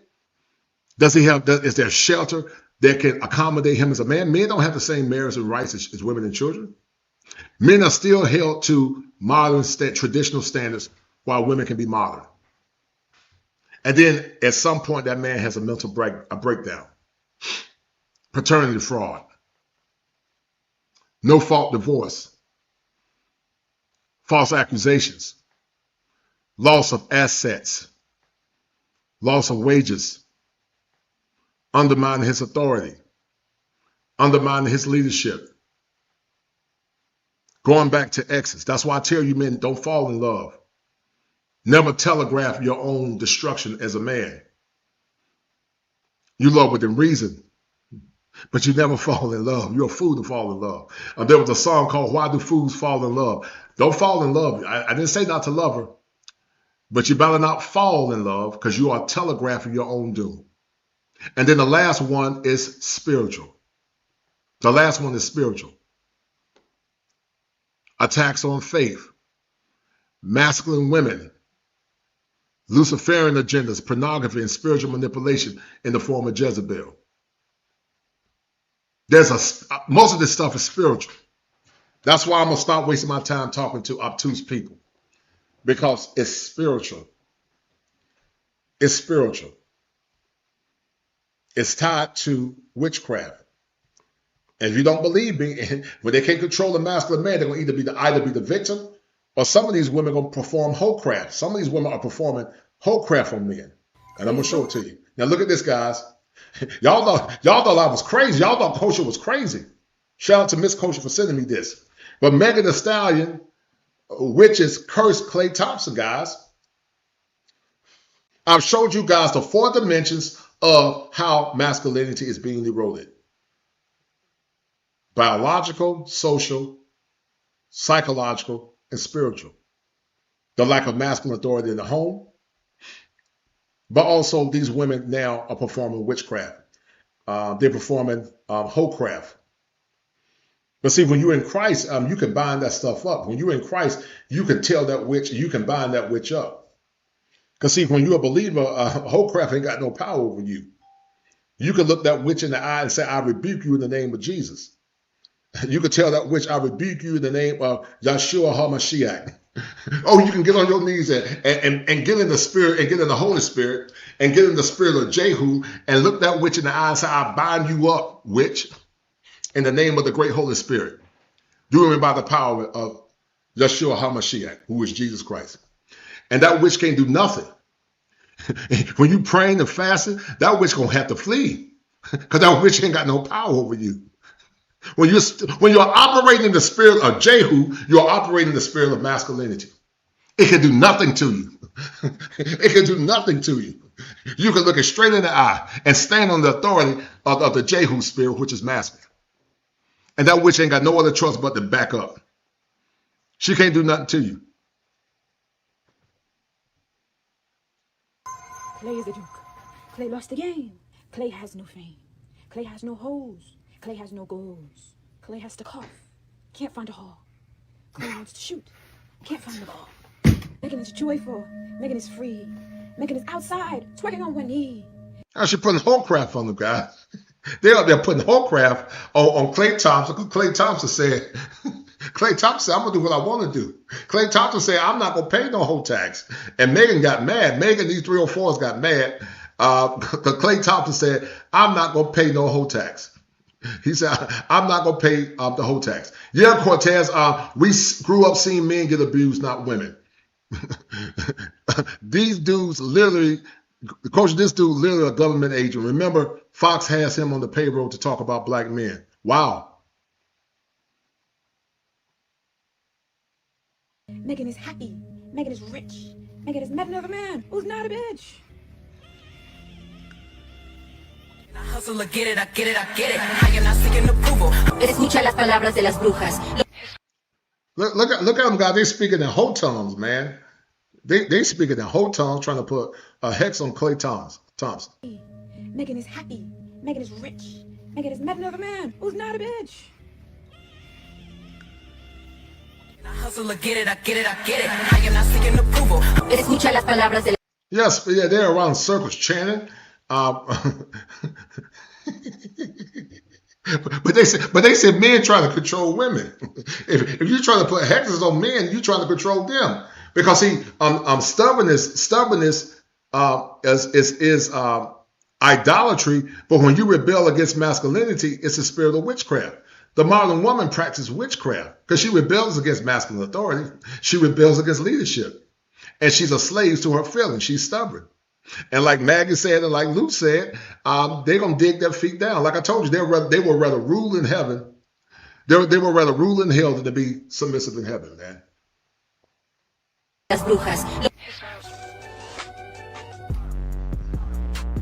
I would like to host a Clay Thompson hexing competition where— This is demonic, bro. This is witchcraft. The only thing covering you from all these witches is the blood of Jesus. Clay Thompson cheated on Megan Thee Stallion, and now it started a whole gender war sponsored by Satan, who wants men to hate women and women to hate men. Reality is, and understand, guys. Listen, I don't think I hope you men don't hate women. I love women.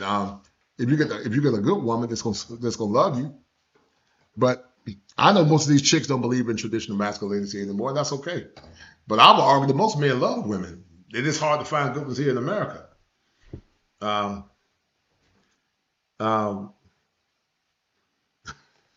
It is hard to find them here in America. Oh, yes, they are, Tanya, Steve. Yeah, Christian women. Oh, they are. Oh, yeah, they're getting involved in witchcraft there. It might not be direct, but when you rebel against leadership, when you challenge masculine leadership there, that's witchcraft. It's not always a woman sitting around chanting. It could be in the form of rebellion. It ain't always Tyler Stevens got to be a woman with incantations and candles and burning smudge and sage. Because some people are a little slow. It's one thing to smudge. When you are smudging, that's witchcraft. It's another thing just to burn the incense. Burning the incense is not witchcraft. It's just an incense. Just like you put sage in food. You put sage in food, does that mean you practice a witchcraft? If you burn a frankincense, if you burn myrrh, if you burn an incense that happens to be sage, it's not necessarily the sage incense that make it wrong. It's what you do with it that make it wrong. But if you use sage and put it around a rope and you smudging, then that's witchcraft because you're trying to call on evil spirits. But some folks are not that bright because they think, if you burn an incense, that you're a witch. so based on that logic, the streets of heaven are paved with gold. They're all precious stones in heaven, crystals, beryl. And so if there are crystals in heaven, does that mean that the believers in heaven are practicing witchcraft, or is it what you do with that crystal that make it witchcraft? But see, some people lack comprehension skills, so they don't know the difference between using a crystal for evil versus using just having a crystal in your house for the sake of anything. Using a crystal for evil is one thing. Having a crystal in your house as part of decoration is something else, because there are gold, crystals, and precious stones in heaven. No different than is a person a witch if they put sage in their food when they cook food. People put sage in sausage. Does that make them a witch? If a person burns a sage incense, does that make them practicing witchcraft? But see, some folks are not that bright, so they assume if you burn a sage incense, you're a witch. Not knowing that there's a difference between smudging when you get sage and wrap it in a rope and you spread it around, calling on evil spirits. But, some folks just don't know how to think because they're not that bright. Though we both need each other. Men need women and women need men. Clay Thompson is not right. But wanting him to die, doing hexes and spells, wanting him to get sick, gossiping, slandering him, and just trying to destroy his reputation and all this stuff is not right. And Megan, you got to take some accountability. I'm going to read to y'all some lyrics. I'm a rich magnet, pretty. But of course, Meg Thee Stallion was the victim. It's power being a victim. If they ain't a victim, they don't have no power. So they got to always be the victim. They're going to be the victim and blame the black man. Just like Lucifer blamed God. They're going to always be the victim because the victim makes them feel safe. They love being the victim.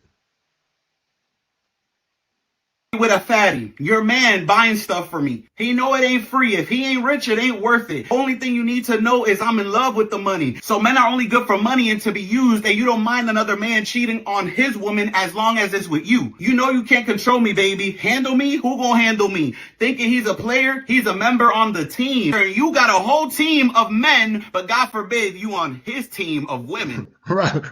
I told you that's control and witchcraft. They want to subjugate the man. That's what I call wholecraft.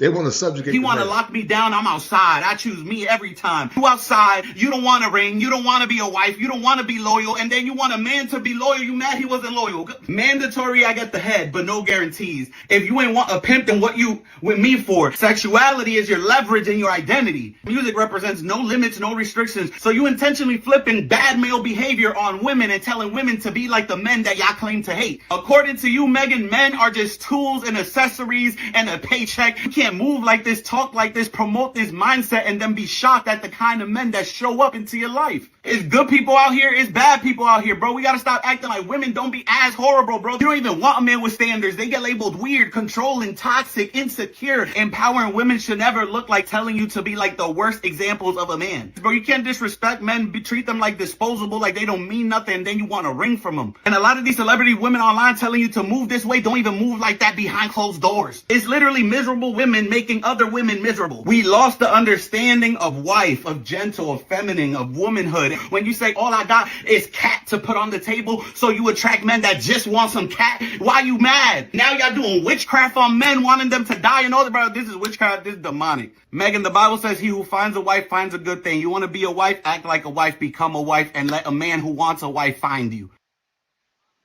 Oh yeah. And guys, that's the world that we live in. Anyway, I'm gonna play this and then we're gonna end it, guys. Thank y'all for tuning in. This was a good show, guys. We're 3 minutes in, 3 hours in. We gotta end this, guys. But this is the power of femininity, guys. Then we're gonna end it in a minute.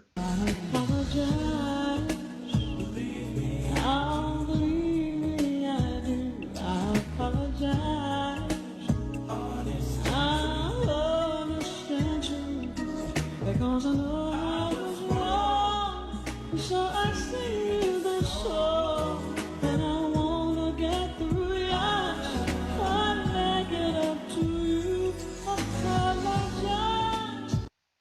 So let me tell you men something. Let me tell you brothers something. We living in crazy times, guys. We living in crazy times. We are living in crazy times.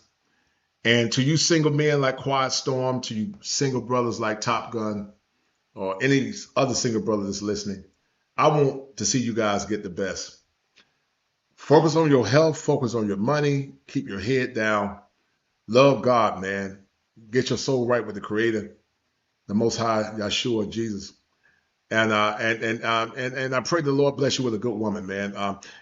You guys know the men that listen, they don't hate women. We love good women. They're just hard to find. Maggie said it. She's a femininity coach. They're just hard to find, man.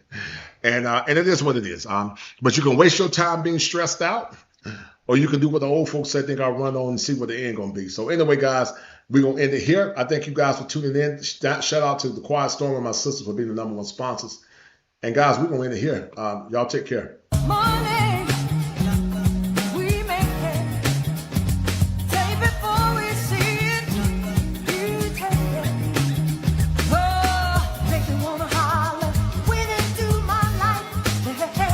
What happens when a man becomes trapped by love and modern femininity forsakes him? It's interesting to me that these are the same women shouting from the rooftops when they're our age that they feel invisible, that it's hard, that where are all the good men, that being single is so sad and depressing.